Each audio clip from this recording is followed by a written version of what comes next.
ሰላም እንዴት ናችሁ? ይህ በየሳምንቱ ወደ እናንተ የሚደርሰው የጣፋጭ ህይወት ፕሮግራማችን ነው። ዛሬ ትልቅ እንግዳን ይዤላችሁ የመጣሁት አንተ ጭራሽ እንዴት ነው? ዌልካም አማን ነው። እንደዚህ ያስባችሁታል? የኔ ቤት ነው የሚመስለው። እንደዚህ ባስተዋወቀ ምን ትላለህ? ደስ ነው የሚለኝ። እንዲህ ብላ አስተዋወቀኝ። ትልቅ እንግዳ። የዛሬው እንግዳችን እንግዲህ አንተነህ ተስፋዬ ነው ብዬ ልቀጥል እንዴ? ካሌብ ኤምጂ። እሺ እንዴት ናችሁ? ቴች ፖድካስት ተጀምሯል በጣፋጭ ህይወት ቲዩብ ላይ ከካሌብ ጋር ዛሬ በጣም በቃ አሪፍ ቆይታ ዘና እያለን ካሌቦን በደንብ በተለይ ማህበራዊ ሚዲያው ላይ ቲክቶክ ላይ በጣም የሚሰራቸው በጣም አዝናኝ ቪዲዮዎች እናውቀዋለን። በቅርቡ ተሞሸርክ እንዲህ እያሉ አንዳንድ ሰዎች እየጠየቁት ነው። ስለሱም እናነሳለን። እንግዲህ ካሌባ በጣም በቅርብ ጊዜ ውስጥም ደግሞ አዲስ ነገር እንዲሁ አሰምቶናል። ከጣፋጭ ህይወት ቲዩብ ጋር ቆይታ ካደረጋችሁ እንግዲህ በቴች ፖድካስት ብዙ ነገሮች የምናይ ነው የሚሆነው። አዲስ እይታ የቢዝነሱ አለኝታ የዚህ ፕሮግራም አጋር ነው። አዲስ እይታን ከልብ አመስግነናል። አንተነህ ተስፋዬ ከካሌባ ጋር ውብ ቆይታ ለማሳለፍ ተከስተናል። በድጋሚ አዘጋጁ ሲጠየቅ ነው እንዴ ነገሩ? እዚሁ አዘጋጅተን እዚሁ ጠይቀን ይሆናል እንዴ? አይሆንማ። ስለዚህ እንገለባብጠው ነገሩ ይቻላል። አንተ የት ነው ያደግከው? ሀረር አልልህም መቼም እና ሰፊ ናት ሀገራችን። ስለዚህ ሰው ለመቀበል ሰፊ ናት። ጠባብ ናት፣ ግን ሰው ለመቀበል ሲሆን ሞልታ አታውቅም። እንግዲህ የሀረር ሰዎች ታውቁታላችሁ። ሸራቶ ሀረር ሀረር ላይ እንግዲህ ብዙ ህንፃዎች ገንብተዋል የሚባል ተባራሪ ወሬዎች። እንደዚህ አይነት ሀሜት ጥሩ ነው። ከኔጌቲቭ ሀሜት እንደውም እንትን ያደርግ። ይሄ ምንድን ነው? ሎ ኦፍ አትራክሽን ይስባል። ሎ ኦፍ አትራክሽን ይሆናል። ገብቷል። አሪፍ ነው። እንደዚህ አይነት ጥሩ ሀሜት የምታሙ ሰዎች በርቱ፣ ቀጥሉ። ማኒፌስት እናደርገዋለን አንድ ላይ። ለምን ብቻዬን በጋራ በመተባበር ስለዚህ ወደዛ እንክራችሁ ምን ነው እንደዚህ አይነት አቤት ከሆነ በጣም አሪፍ። እንግዲህ ትውልድ ሀረር መሄዴ ነው ድሬ የተሰኘው ሙዚቃ አለኩ። የሀረር በጣም መወዳቸው ምርጥ ጓደኞች አሉኝ በነገራችን ላይ። መቼ የተዋወቀ? ኧረ እንዴ ሀረማያ ዩኒቨርሲቲ ነበርኩ 1 ዓመት ቆይቻለሁ። እስካሁን የምንጠያየቃቸው ወዳጆች አሉ። ናቹራል ሪሶርስ ማኔጅመንት የዛሬ ከሆነ ዓመታት በፊት ነው ቁጥር ከጠራን የፍቅር ሀገር ሀረር ትውልድ እድገት ሀረር ላይ በደንብ ብዙ ፍቅሮች ይዘራሉ እንደ ጉድ አይደለ? እንግዲህ ካሌባ ከሀረር እስከ አዲስ አበባ ያሉትን ጉዞዎች ከሀረር እስከ አሜሪካ ይቀጥላል። ግን አሁን አዲስ አበባ በቂ ነው። አሜሪካ መሄድ ይጠበቅብናል ብዬ አላስብም። አንተ ታሪክ ለመጻፍ ምንም አይደለም። እነሱ የሆነ ሰርተው የጻፉትን ታሪክ ነው አሜሪካ ምናምን ብለን አሁን የምናገና። ለምን እዚህ እኛው ታሪክ አንጽፍ አይሻልም? ጠንክረን ሰርተን እንደዛ ይሻላል እንጂ እኔ ምንም አይነት ጉጉት የለኝም በዚህ ውጭ የሚሄድ። ስለዚህ ካሌቦ ከሀረር እስከ አዲስ አበባ በሚል ለጊዜው እናያዘው። ብዙ እንግዲህ በተለይ ሀረር ላይ ከትምህርት ቤት ጀምሮ በቅርብ ጊዜ ውስጥ ያስመረከውም ካሌብ ክሬቲቭ የተሰኘውም ድርጅትህ በተለይ ከቤተሰቦችህንም እያየን ነበር። ስኬት ላይ ነው፣ ወዳጆችህም በጣም ደስ ብሎናል የሚል አዳዲስ መልካም መግለጫዎቻቸውን አይተናል። እስኪ ወደ ልጅነት መለስ ልናረግህ ነው። በነገራችን ላይ መድረኩን የመራው አንተ ነበረ። አሪፍ ነበር አድርገህ የመራው ማለት በጣም ሳቅሎኝ ነበርና ልክ ማይክ እንደሰጠኝ እንደዚህ ነኝ እንዴ ብዬ ጠይቄያቸዋለሁ። አሪፍ አድርገህ ነበር መድረኩን የመራውና በጣም ደስ ይል ነበረ። ጥያቄያችን ከልጅነታችን ወደ ሀረር እንሂድ እንመጣለን። ቲክቶኩን ማስታወቂያ ነው የምሰሩ ግን ድራማም ነው እና በቃ የሆነ ውጭ ብለን አይተን ለካ ማስታወቂያ መሆኑን ቆይቶ ነው የሚገባው ነው ቆይቶ ነው የሚገባን እና እንዲህ አይነት ማጂክ እየተጠቀማችሁብን ነው። በጣም ብዙዎች በበጎ አስተማሪ በሆኑ ታሪኮች እንግዲህ ዘና እያረጋችሁ መልእክቶችን እያስተላለፋችሁ ደግሞ ለድርጅቶችም በጣም ብዙዎች ጋር እንዲደርስ እያረጋችሁ ነው። ይሄ ስኬት ዝም ብሎ አልመጣም። ብዙ ልምምዶች ነበሩት። የጥበብ ፍቅር የተለያዩ ቦታዎች ላይ ጎራ ብለህ ነበረ። ስለሱም እናወራለን። ግጥሞች ላይ የትወና ጉዳዮችንም ፈተሽ እናደርጋለን። ግን ወደኋላ እንሳበው እንጎትተው ወደኋላ እንሂድ። ሀረር ነው ያደግኩት። ሀረር ቀላዳምባ ወርዋሪ የሚባል ሰፈር ነው ያደግኩት። በጣም ቀልቃላ ልጅ ነበርኩ። ረፍ ቤት ብቸኛ ልጅ ነኝና በጣም ቀልቃላ ነበርኩ። ከአይን ያወጣኝ ካሌብ አደገ ምናምን የሚሉ ሰዎች አሉ ከዘመዶቼ። ከረጅም ጊዜ በኋላ ሲያገኙ ምናምን አንተ እንደዚህ ተረጋጋ ምናምን የሚለኝ በጣም ብዙ ሰው አለ። ብቸኛ ልጅ ነኝና በጣም አስቸጋሪ ነኝ ትንሽ። ብቸኛ ልጆች ቀበጥ ብለው ነው ያደጉት ይባላል። ወይስ ቀበጥ ስትል ሾጥ እየተደረክ ነው ወይስ እንደይ ነበር? ፋዘር በጣም እንትን ነበረ፣ ሃርድ ነበርና ይሄ ፋዘር በአንድ ጊዜ ብቻ ነው በህይወቱ መቶኝ የሚያውቀው። ሌላው የግድያ ሙከራ ነው የተባለው ቀልዳላ እኔን አይተው የቀለዱ ነው ይመስለኝ። በጣም አስቸጋሪ ነኝ። በቃ ፋዘር እንደውም ወይኔ ተራራ አድርጎኛለች ይመስለኛልና ከያዘችኝ አለቀኝም። እኔም አስቸጋሪ ነኝ። በቃ እንሰማማም ነው የምልህ። ቀበጥ ትል ነበር ወይስ ደግሞ ቀልቀል ስትል? ቀልቀል ያሉ እኮ አንዳንድ በጣም አድቬንቸር የሆኑ ስህተቶች የሚሳሳቱ አሉ። አድቬንቸር የሆነ በቃ አስደንጋጭ የሆነ ድፍረቶች፣ የማይደረጉ ነገሮች የሚሞክሩ አደጋውን ከነሱ አልፈው በቃ አካባቢን ሁሉ ሊያጠፋ የሚችል የሚዳፈሩ ልጆች አሉ። እንደዛ ነበር? እንዴት መሰለህ? አካባቢውን አያጥፋ አላውቅም፣ ግን ለምሳሌ ምን እናደርገ ነበር መሰለህ? የፈጠራ ስራ ምን እንሰራለሁ። ጎበዝ ተማሪም ነበርኩ በዛው እና የፈጠራ ስራ ምን እንሰራለሁ። ከዛ ቴፖች አሉ አይደለ? ትልቁ 777 ምን ቴፕ ነው እሱ ነበር። ከዛ ዲቪዲ ነበር ምናምን ተበላሽቶ የተቀመጠ የሆነ ቀናት አንድ በጣም የኤሌክትሪክ እንደዚህ የሚሰራ ኤሌክትሮኒክስ ምናምን የሚሰራ ሰፈሩ እንዳለ የተበላሸውን ቴፕ ሲዲ ምናምን አውጥቶ ያሰሩታል። እንደዚህ አይነት ሰው ይመጣል፣ ኤሌክትሪሽያን ይመጣል። በቃ እኔ ከከፈቱት ሱቅ ነው ማዘር የምትሰራውና ልክ ገልብጬ በቢላዋ እሷን እያየው በቃ ፈትቼ ምናምን ባዶ ነው ማድረግ። ባትሪ ድንጋይ ከሱቅ መስረቅ እንትን ስለሚለኝ በጣም ብዙ ጊዜ ስለሚባነንብኝ ትራንስፈርመር አለ ኤሲን ወደ ዲሲ ይለውጣል። በቃ እሱን አውጥቼ በቃ ባዶ ነው ቀፎ ነው ማድረገው ነው የምልህ። ከዛ ከትምህርት ቤት ስመጣ የኛ ቴፕና እንትን ቀፎ ነው ምኑ ከምኑ ይሰራል እና ብዙ ነገር ይፈነዳብኝ ነበር። ይሄ የባትሪዎች ውስጥ ዳዮድ ምናምን እንደዚህ ብቻ አሁን ዲቴሉን አላስታውሰውም። እንትን ዳዮድ ምናምን ከሌለው ቀጥታ እሰካዋለሁ ወደ እንትን ቻርጅ እንዲያደርግ ዲፖ ነው የሚመልሰው። ይጠፋል ምናምን ይነዳል እንትን ዚስማች እንትን ነበርኩኝ። ከዛ በቃ ቀጥታ ዱላ ተይዞ ወደ እኔ ነው የሚመጣው። በጣም የፈጠራ ስራ ምናምን ወድ ስለነበር ይሄ መሰካካት ምናምን እንትን ነገሮች ላይ ብዙ ጊዜ ኤሌክትሪክ ይዞኝ ያውቃል። ሀረርን ከመጋየት ነው የተረፈችው። አይ እንደዛም ሳይሆን ግን አላ ዲፖ የሚመልስ እንደዚህ አይነት እንትኖች በቃ ዝም ብዬ ፈላያለሁ። እንደዛ ልጆች ጋር አሁን እንዲህ ቀዥቀዥ ወይ ደግሞ ፈጠን የሚሉ ልጆች የሚዳፈሩ የሚያስቁ ቲሙን የሚያነቃቁ ልጆች አሉ። በጣም ለስህተት ቅርብ ናቸው፣ ለጥፋትም ሳቅም ለመፍጠር ቅርብ ናቸው። እንደው የምታስታውሳቸው ጨዋታዎች ይኖራሉ? እኔ ይሳቅብኛል። ቀን ልጅ የማስቀው ልጅ አልነበርኩም እስከተወሰነ እስከሆነ እድሜ እስከ ትልቅ እስክንሆን ድረስ እንደዛ ነበርኩ። ግን በጣም ቀልቃላው ልጅ ነበርኩ ይመስላል። ብዙ ጥፋት የሚያጠፋ ምን ስታጠፋ በተለይ እንደው በቃ የማይረሱት እስካሁን ትዝ ሲላቸው አይካሌባ የሚሉ የምታስታውሰው? ብዙ የድሮዬን ማስታውሱ አይደለም እውነት ለመናገር። ታድላል። አውቄ ነው የረሳሁት ይመስላል። እንደዚህ ማድረግ ያለው የሚያስብሉ ነገሮች እና አውቄ የረሳሁት ይመስለኛል። እንደው አውቆ መርሳት አሪፍ ነው።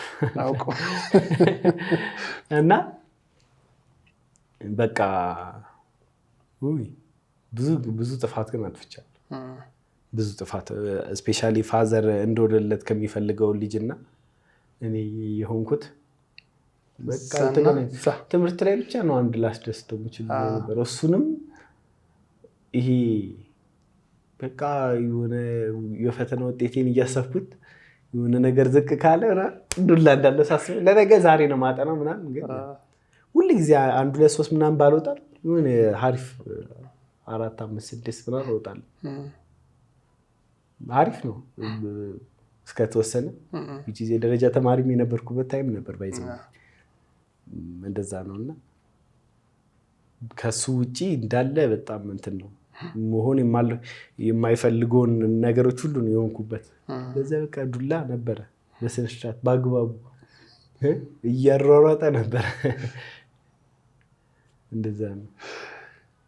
ቃላዳምባ ሀረር እስኪ እንደው በምናብ እንሂድ። አካባቢዋን አስቃኘን። የነበረው ጎረቤት ጓደኞች ጋር የነበሩ ያው ትዝታዎች አሏል የልጅነት የምናስታውሳቸው። ልክ አሁን ሀረር ራሱ ሰዎች ጋር ሲያስቡት ጨዋታ፣ ፍቅር፣ ደስታ በቃ ማህበራዊ ህይወቶች ነው ወደ ብዙዎቻችን የሚመጣው። ካሌባ የሀረር ልጅ እንደመሆኑ በፍጥነት እስኪ ወደዛ ወስዶ በምናብ ያስቃኛል። ሀረር ጠባብ ከተማ ናት። በጣም ብዙዎቻችን እንተዋወቅባታለን።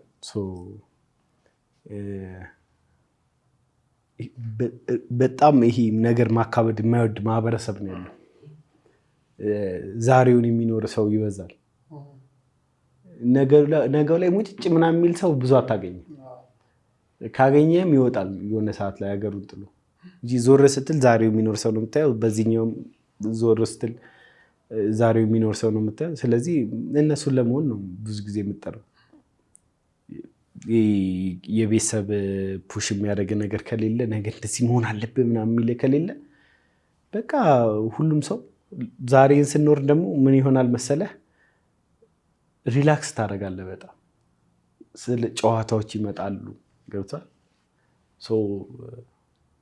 አሪፍ ነበር። በጣም ቆንጆ ነበር እኮ የኛ ልጅነት እኮ በተለይ የኛ የ90ስ ይሄ ትራንዚሽን ታይም ነበረ። ወደ ይኸውልህ የበፊቱንም ላይፍ አይተናል። ከዚህ ደግሞ እያደግን በቃ ልጅነት ለዛችን ሊጠፋ ሲል ደግሞ ልክ እየጠፋ እያለ ደግሞ ቴክኖሎጂ መጣ። በጣም አሪፍ እኮ ነበር። በስማ በጣም አሪፍ ነበር ይመስል ከብዙዎቹ የኢትዮጵያ ሀገራት ልዩነት አለው ብዬ አላስብም። የሀረርኛ የነበርንበት ሰፈር ደግሞ ቃላዳምባ እንዳልኩ የአዲስ አበባ የጨርቆስ አላ እንደዚህ አይነት ነው። አስቡ የዚህን ቫይብ ካወቀው እንደዛ በለው በቃ ደስ ይል ነበር። እሺ ቡናውም ደርሷል። ከሀረር ወደ አዲስ አበባ ስንደርስ ቡናው ቀድሞን ገብቷል። እናመሰግናለን። ቴች ፖድካስት ቀጥሏል። አዲስ አበባ ላይ ምን ተከሰተ፣ ምን ገጠመው ከሀረር ከመጣ በኋላ የሚለውን እናያለን። አዲስ እይታ የዚህ ፕሮግራም አጋራችን ነው። ጣፋጭ ዩቲዩብ ላይ የካሌብ ጋር ያለንን ቆይታ እየኮመኮማችሁ ትገኛላችሁ። ሰብስክራይብ ማድረግ ይቻላል። ኮሜንት መስጠትም ትችላላችሁ። ሼር ማድረጉ እንዳይረሳ። አስተያየቶች፣ ጥያቄዎች፣ አድናቆቶች ካሉ ይኸው ፈገግ እያለ የሚያየው ነው የሚሆነው። እጅግ አድርገን እናመሰግናለን ካሌባ። እንምጣ። በቅርብ ጊዜ ውስጥ እንግዲህ ካሌብ ክሬቲቭ ተመርቋል። እዛ ላይ የፋዘርን ነፃነት እያየሁ ነበረ። እዛ መድረክ ላይ ትምህርቱን በርትቶ እንዲማር እፈልግ ነበር እኮ ያልከውን ነገር እኮ ነው። መድረክም ከዛ በጣም በፈጣሪ ላይ ያላቸው እምነት ጥንካሬ በጣም ሰፋ ያለ ጊዜ እንደውም አውርቻቸው ነበር። በጣም ደስ የሚል እምነትም በጥሩ አባት ነው ያደገው የሚለውን ነገር ነው እኔ የሚያገኙት። እና እስኪ እንደው የወላጆች ለልጆች ያው ጥሩ የሚሆን ጥሩ ማይስራ ልጅ ግን ወላጅ ግዴታውን ኃላፊነቱን መወጣት አለበት። እና ስለ ወላጅ እያነሳህ እንግዲህ የፋዘርን በተለይ እያሰብኳቸው ነበር መድረኩ ላይ በጣም በሚገርም ሁኔታ በትምህርቱ ላይ ያለው ነገር ብለው በጣም አሪፍ ሀሳብም ሲያነሱ ነበር። በዚህ አጋጣሚ ይህን የመሰለ ጎበዝ ልጅ ስለሰጡን ከልብ እናመሰግናለን። ፋዘር እንደሚወት ተስፋ እናደርጋለን። እንቀጥል። ከሀረር በፍጥነት ወደ አዲስ አበባ እንግባ። አዲስ አበባ ከተመጣ ምን ያህል ጊዜ? ትምህርት እንዴት ሄደ? ምን ላይ ተደረሰ? የጥበብ ፍቅሩም የት ጋር ሊጭር ቻለ? የሚሉትን ነገሮች እናንሳ እስኪ። ሰላም ቤተሰቦች እንዴት ናችሁ? የምንገኘው በአያት አካባቢ በሚገኘው የመቄዶንያን ዋና ማዕከል ነው።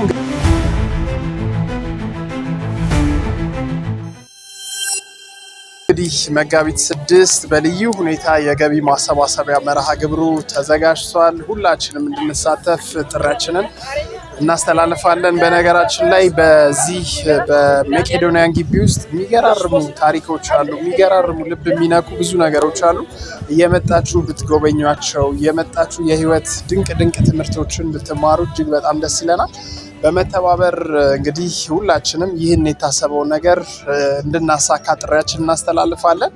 እናመሰግናለን።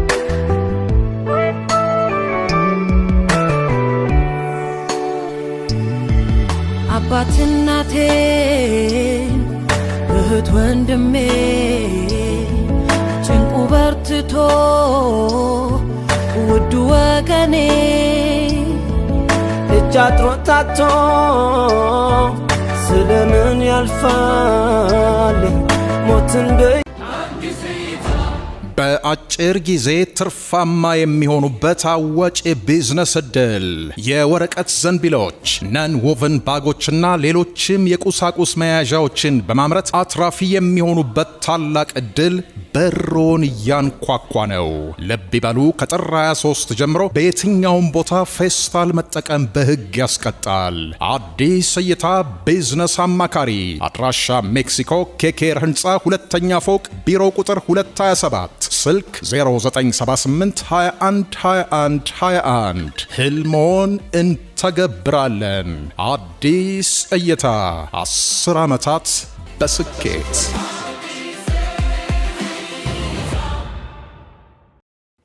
ቀጥታ አዲስ አበባ አልመጣሁም። ከሀረር እንደወጣሁ መቀሌ ዩኒቨርሲቲ ደረሰኝ 12ኛ ክፍል እንደጨረስኩ መቀሌ ዩኒቨርሲቲ ኢንጂነሪንግ የተማርኩኝ። ሶፍትዌር ኢንጂነሪንግ ነበር የፈለኩት። ኢንጂነሪንግ ውስጥ አይደለም ኮምፒውተር ሳይንስ ውስጥ ነው ተባለ። አይ በቃ ማልፈልገውን ነበር ኦልሬዲ ስፈልግ የነበረው which is 10ኛ ክፍል ላይ ጥሩ ውጤት ሳመጣ ምን ሀብታም ያደርጋል ብዬ ትላልቅ ከዝኖቼን ጠይቄያቸው ሶፍትዌር ኢንጂነሪንግ ተማር አሪፍ ነው ለአንተ ምናምን ማትስም አሪፍ ስለሆንኩ ምናምን አሉኝ። እሺ ብዬ በዛ ይሄ የገንዘብ ፍላጎት ነበረ የገባሁት ማለት የፈለኩት። ስከለከል ወደሚያስደስተኝ ነገር ብቻ ነው ጊዜን ማጠፋ የነበረው መቀሌ ዩኒቨርሲቲ። ትምህርት ላይ እሰራለሁ። የሚያስደስተኝ ነገር ምንድነው? ሞሮ አርቱ ነው፣ ፊልሙ ነው። ፊልም በጣም እወድ ነበር በፊትም እወድ ነበር እና አሁን ግን ቢዮንድ ከመውደድ ከኦዲየንስ ቢዮንድ ምንድን ነው ፊልም ምንድን ነው አክቲንግ ምናምን ሳጠና ይገርመኝ ጀመር። ሌላ ነው። ሆሊውዶች አሰራራቸው ሌላ ነው፣ አንደርስታንዲንጋቸው ሌላ ነው። ስላከበሩት ነው በዚህ መጠን በቃ እነሱም የተከበረላቸው። ኦኬ በቃ ይሄን ነው መሆን ፈልገው። ህይወት እኮ ምርጫ ናት። ግጥም እወዳለሁ በጣም አያለው፣ ግጥሞችን እሰማለሁ። ሶሊያና ትዝ ይለኛል። ሶሊያና የሚለው የኤፍሬም ስዩም በቃ የደራሲ እኮ ነው፣ ደራሲ ነው ካራክተሩ። ትቷት እሷ ፍቅሩን በጣም ትፈልጋለች፣ እሱ ደግሞ ወረቀት ላይ ነው በቃ ስለ ሰው ልጅ የሚጨነቀው። የሰው ልጅ ውስጥ እሷ አለች፣ ለእሷ የሚጨነቅላታል ወረቀት ላይ። ግን ሴት ናት ደግሞ በቃ እንዲሻማባት አትፈልግም። ደስ ሲል በቃ የሶሊያና በሱ ነበር መተኛ እና ግጥም እወዳለሁ። በላይ በቀለ ወያ በእውቀቱ ስዩም ደስ ሲሉ። ስለዚህ ከፊልም ጋር አንድ ላይ ግጥም በቃ የእነኝን ነው መሆን ፈልገው ግጥም መጽፍ ነበር አሰብኩኝ። የእነሱ የሚጽፉበት ሌቭል ምን አይነት የሀሳብ መራቀቅ እንደሆነ ስታይ፣ ውበቱን ስታየው፣ ሀሳቡ ብቻ መራቀቁ ሳይሆን ውበቱስ አንድ ላይ እንዴ ይገርመኝ ጀመረ በጣም። ከዛ በቃ ይህን ነው እንደዚህ ነው እንትን ማለት እንፈልገው አልኩ። ትቼው መጣሁ። ጥሩ ውጤት እያለኝ ትቼው መጣሁ። እንትን እኔ ነገሮች ላይ ቆራጥ ነኝ ማለት ምን ይመጣል ህይወት ላይ የሚል ሰው ነኝ። እንደኔ እየተቀጠቀጥኩ አባቴን ያልሰማው ለህይወት አልፈራማ። ገብቷል።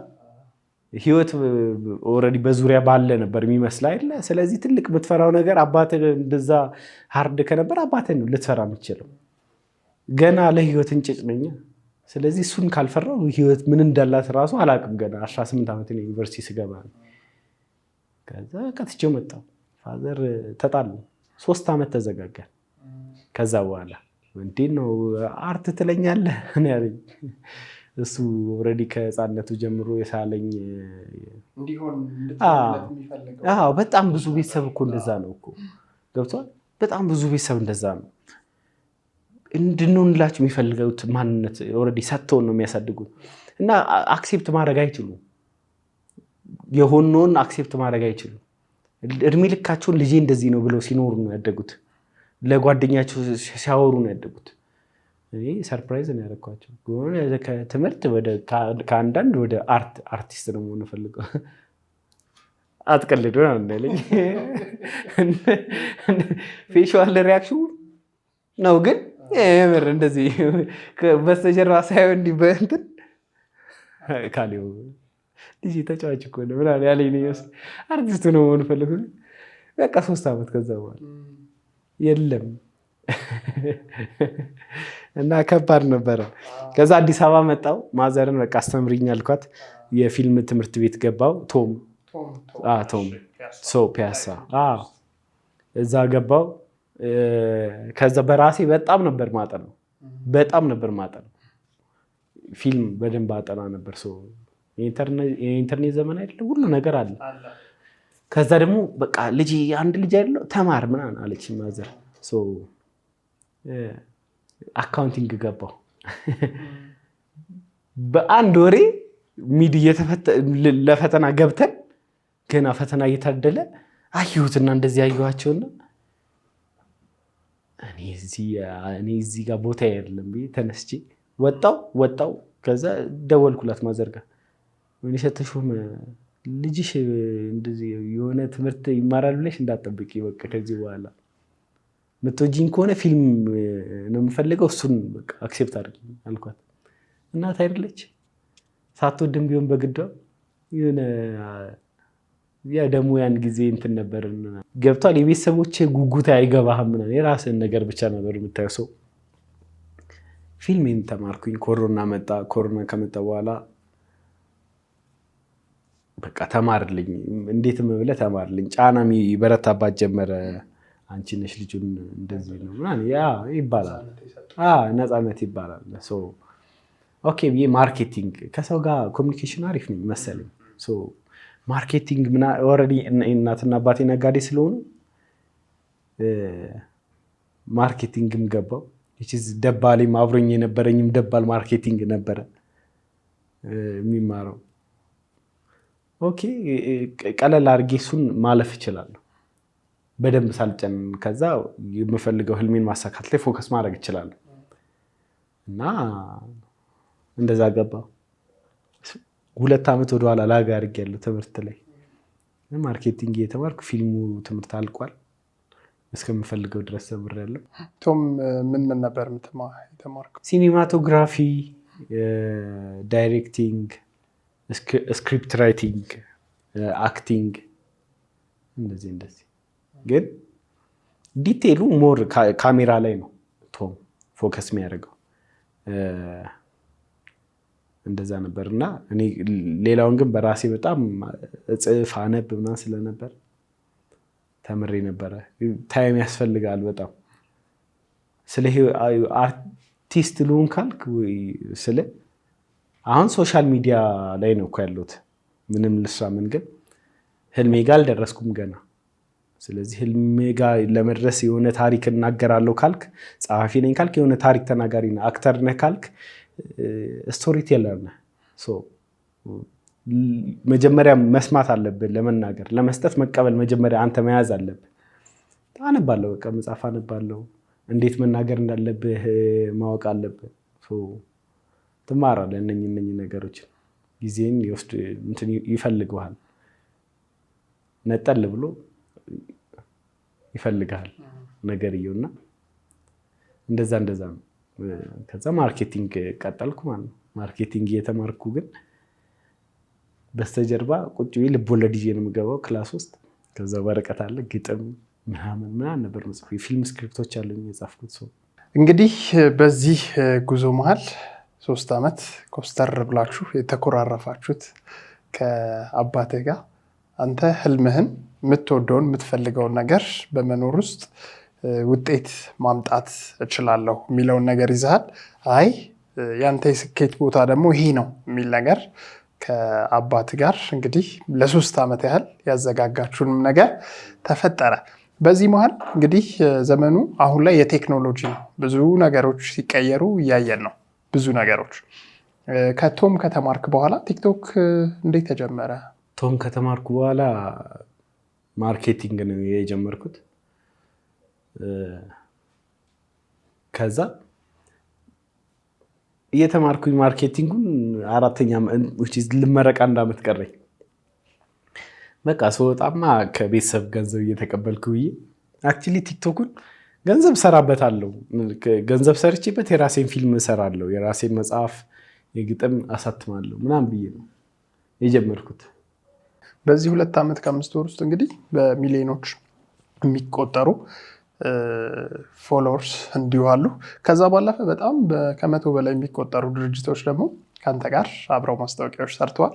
የተለያዩ ታሪኮችን ደግሞ እንዲሁ ማስታወቂያ በማይመስል መልኩ ታሪኮችን እያቀረባችሁ ቆይታችኋል። ምን ያህል ቪዲዮ ሰራህ እስካሁን? ወደ 250 ቪዲዮ አልሰራው ይመስለኛል። 250 ቪዲዮ ሰርቻለሁ። አሁን ላይ ምን ያህል ፎሎወር አለ? ቲክቶክ ላይ 1.1 ሚሊዮን፣ ሌሎቹ ያው ፌስቡክ ከ240 ሺህ በላይ፣ ኢንስታግራም ከ54 ሺህ በላይ ተከታይ አለ። አሁን እንግዲህ 2 ዓመት ሆነ ወደ ቲክቶክ ከመጣ። ያው አሁን ሶሻል ሚዲያው ቀላል ይመስላል። እኛ እንኳን ቀላል መስሎን ከሬዲዮ ወደዚህ ከመጣን በኋላ ያለችዋን ፍዳ እየቀመስናት ነው። ቀላል አይደለም። ትኩረት ይፈልጋል፣ ጊዜ ይፈልጋል፣ በደንብ መስራት ይፈልጋል። 250ዎቹ ቪዲዮዎች ብዙ ምሽቶች እንደደከምክበት ከስክሪፕቱ ጀምሮ ከሀሳቡ ጀምሮ እስከ ኤዲቲንጉ ከዛ ፖስት ተደርጎ ደግሞ ኢንጌጅመንቱ እንዲመጣ እነዚህ 250 ቪዲዮዎች መቼም ላንተ ቀላል አልነበሩም ብዬ አስባለሁኝ። እና እንደው የመጀመሪያውን ከ250 ቪዲዮዎችህ በጣም አደከመኝ የምትለው እና በደንብ ቫይራል ወጣልኝ የምትለውን ቪዲዮ እስኪ እኔና የጥበብ የግጥማን ጉዳይ በደንብ እንሄድባታለን። መጀመሪያ ምን መሰለህ፣ ቲክቶክ ስጀምር እኔ በዛን ሰዓት እንደዚህ አይነት ድራማቲክ ቪዲዮዎች ሬር ናቸው፣ በጣም ትንሽ ናቸው ይመስለኛል። እነ ምሩና እነ ባቢ ነበር የሚሰሩት በዛን ሰዓት። እኔ ስጀምር የቀልድ ቪዲዮ ነው ብዙ ሰው ጋር ያለው። እኔ ደግሞ በዙሪያ ባሉትም ሰዎች ጋር ስለምጫወትም አዲስ ካራክተር ፈጠርኩኝ። ያንን ካራክተር ግን አውጥቼ የሰራሁትን ቪዲዮ ለማሳየት መጀመሪያ 10,000 ፎሎወር መግባት አለብኝ ምናምን አልኩና ስትሬኬሽን ጠይቅ ነበር። ቲክቶክ ከጀመርኩ 1 ዓመት ማለት 1 ወር ከ15 ቀን ስትሬኬሽን ጠይቄያለሁ። ከ0 ፎሎወር አዲስ አካውንት ነው ከፍቼ ጀመርኩት። 10 ምናምን የቀልድ ቪዲዮ ሰርቼ እኮ ጋለሪ ላይ አለ፣ ግን 10,000 ካልሞላ አለቃቸውም ብዬ ከዛ ሰው ምን አሳይቼ ልቅረጸው? በጣም ቻሌንጁ እሱ ነበር። በስመ አብ ማንነኝ ትላለህ፣ ምንድን ነኝ ትላለህ። ለመቀረጽ ሰው ካሜራ ራሱ እንደ ጩቤ ነው የሚሆን፣ እንደዚህ ይሸሻል። እንደዚህ አስቡ፣ ማንነኝ ትላለህ። በቃ በጣም ድፍረት የሚጠይቃል። ኢግኖር መደረግን ኖርማል ማድረግ አለብህ። ክላስ እየቀጣን ከጓደኛዬ ጋር እሱ እንዲቀርጸኝ 4 ኪሎ አብሮት ላይብራሪ ብዙ ሰው ስላለ ብዙ ወጣት ስላለ ኢንጌጅመንት የሚጨምር ጥያቄዎችን እንጠይቅ ነበር። ወጣቶችን እያስፈቀድን ነው። መጀመሪያ ግን ምናምን አስቡ፣ ተዘጋጅ ምናምን አምሮብኝ ይሆን ይላል። ካሜራ ይፈራል እንደገና። ከዛ ፈልጎም ደግሞ ጓደኛዋ እምቢ ስላለች አይ ትላለች። እሺ ካለች በኋላ ጓደኛውን እኮ እየጠየክ ነው አንተ። ከዛ እሷም እሺ ብላህም እንደገና ጓደኛዋ ሰባም የምትወስድብሃለች ምናምን በጣም ፊት ታያለህ። 10 ምናምን ሰው ጠይቀህ ሳትቀርጽ ተመልሰህ ልትሄድ ትችላለህ። እንደዛው እኛ ቃል እና በጣም ከባድ ነው። ኢቭን ቀርጸ ራሱ ሳውንዱን ሳታስጀምረው ሬክ ጓደኛዬ ሬክ ሳይነካ ጀምር ብሎኝ ሳውንድ ብቻ ቀርጬ ለሬዲዮ ነው አሁን የምለቀው። ምን ላይ ነው የምለቀው ትላለህ። በቃ ያየለ እንግዲህ እንደዛ ነውና በጣም ዛግ ነው እሱ። ከባዱ ፓርት ነበር። 8000 ምናምን ፎሎወር ላይ እንደደረስኩ 1 ወር ከ15 ቀን ላይ ተዘጋና ሀረር ማዘር ልጠይቅ ሄድኩኝ። ሰው አገኘው በነፃነት ለመስራት ቫይን ቀልዶቹን ቪዲዮዎች ማለት ነው። ስለዚህ በቃ እዛ 8000 ላይ ምን እንዳደረስኩ የሆነ ትሬንድ ነበር። በቀልድ አድርጌ ለቀኩት። ታየ 60 ምናምን ሺህ ነው የታየው። እንዴ እንደዚህ ይታያል እንዴ ይቻላል እንዴ ምናምን ብዬ ከዛ በአንድ ወር ቆየው እረፍቱን። የዓመት እረፍት ስለነበር ዓመታዊ የመጨረሻው ላይ ስለነበረ የክላስ በቃ በአንድ ወር ውስጥ ከ8000 50,000 ድረስ የመጣው አስቡ። ክላስ ስወጣ 8000 ነኝ፣ ስመለስ 50,000 ነኝ በአንድ ወር ውስጥ። ያን ሰዓት ላይ ፎሎወር እንደምታስበው አይደለም። በጣም ዩዘር በደንብ የለም ነበር። ዩዘር የለም። ሰው ፎሎ ማድረግ ራሱ ሺህ ነው የሚይዘው ምናምን እንደዛ ነው። አሁን ነው እኮ አሁን ሰው ራሱ በቃ ይመቸው ደብሊው በጣም አሪፍ ተጠቃሚ እየመጣ ነው። ሶሻል ሚዲያው ጥሩ ስራ ካየብህ ፎሎ ያደርጋል። አሁን በነፃነት ምናምን አፕሪሼት የሚያደርግ ምናምን ብዙ ነው አሁን ሰዓት ላይ። ነገሩም እንደዛው ጨምሯል፣ ግን ዩዘር ስለበዛ ነው ተጠቃሚ ስለበዛ ነው። እና ያኔ ተጠቃሚ ሳይኖር ምናምን ቶሎ ነው የጨመርኩት። ደስ አለኝ ምናምን። ከዛ የመጀመሪያ ማስታወቂያ መጣ። የቤት ኪራይ ይገርማል። ቤት ልለውጥ ከነበርኩበት ልቀቁ ተብለን ከጎረቤቴ 20,000 ብር ተበድሬ፣ በጣም ትልቅ ገንዘብ ነው። 20,000 ብር ለ10,000 ብር ነው የምከፍለው። የ2 ወር ልክፈል ብዬ እንዴ በጣም ስለምታቀኝና ረጅም ዓመት 4 ዓመት አብረን ስለኖር ነው ጎረቤቴ ራሱ ያበደረችኝ። ከዛ ስቱዲዮ ነው መግባት የፈለግኩት ምናምን። በቃ እንዴትም ወይ ላይቭም እጀምራለሁ እንዴትም ሰርቫይቭ ማድረግ አለብኝ ግዴታ ነው። ከቤተሰብ ገንዘብ መቀበል የለብኝም ብዬ ቆርጬ ተነስቼ ውል ኮፒ ማድረግ አለብኝ፣ የቤት ኪራይ ውል። እየሄድኩኝ ተደወለልኝ ስልክ አንስቼ አላቆም ምናምን ሄሎ ምናምን ስል ካሌባ እንዴት ነህ ምናምን እማልበል እጹብ ነኝ የድሮ ክላስሜት ምናምን ብላ 10ኛ ክፍል በፊት አንድ ላይ የተማርን። ከዛ ቲክቶክን አይቼው እኮ ደስ ብሎኛል ምናምን አመሰግናለሁ እጹብ ኮፒ ላድርግ እየሄድኩ ነው። ከዛ አመሰግናለሁ እጹብ ምናምን እኔ እኮ ተመርቄ ሪሴፕሽን ገብቼ አለች የዴንታል ክሊኒክ እና ማስታወቂያ ፈልጋል ዶክተር በቃ እኔ አብረኝ የተማረ ልጅ አለ ብላ ምናምን። ያኔ 60,000 ነበር በሳምንት 10,000 እየጨመረ ነበር ፎሎወሬ። እና እንደመጣሁ አዲስ አበባ ውጪ በሳምንቱ ማለት ነው። ደስ ይለኛል ምናምን አልኳት። ከዛ ነገ እመጣለሁ ምናምን አልኳት። ከዛ ተስማማ። የመጀመሪያ ማስታወቂያ ይመጣ። ከዛስ በሳምንቱ ሜርኩሪን ታውቃታለህ? 2 ስራ አሰራችኝ።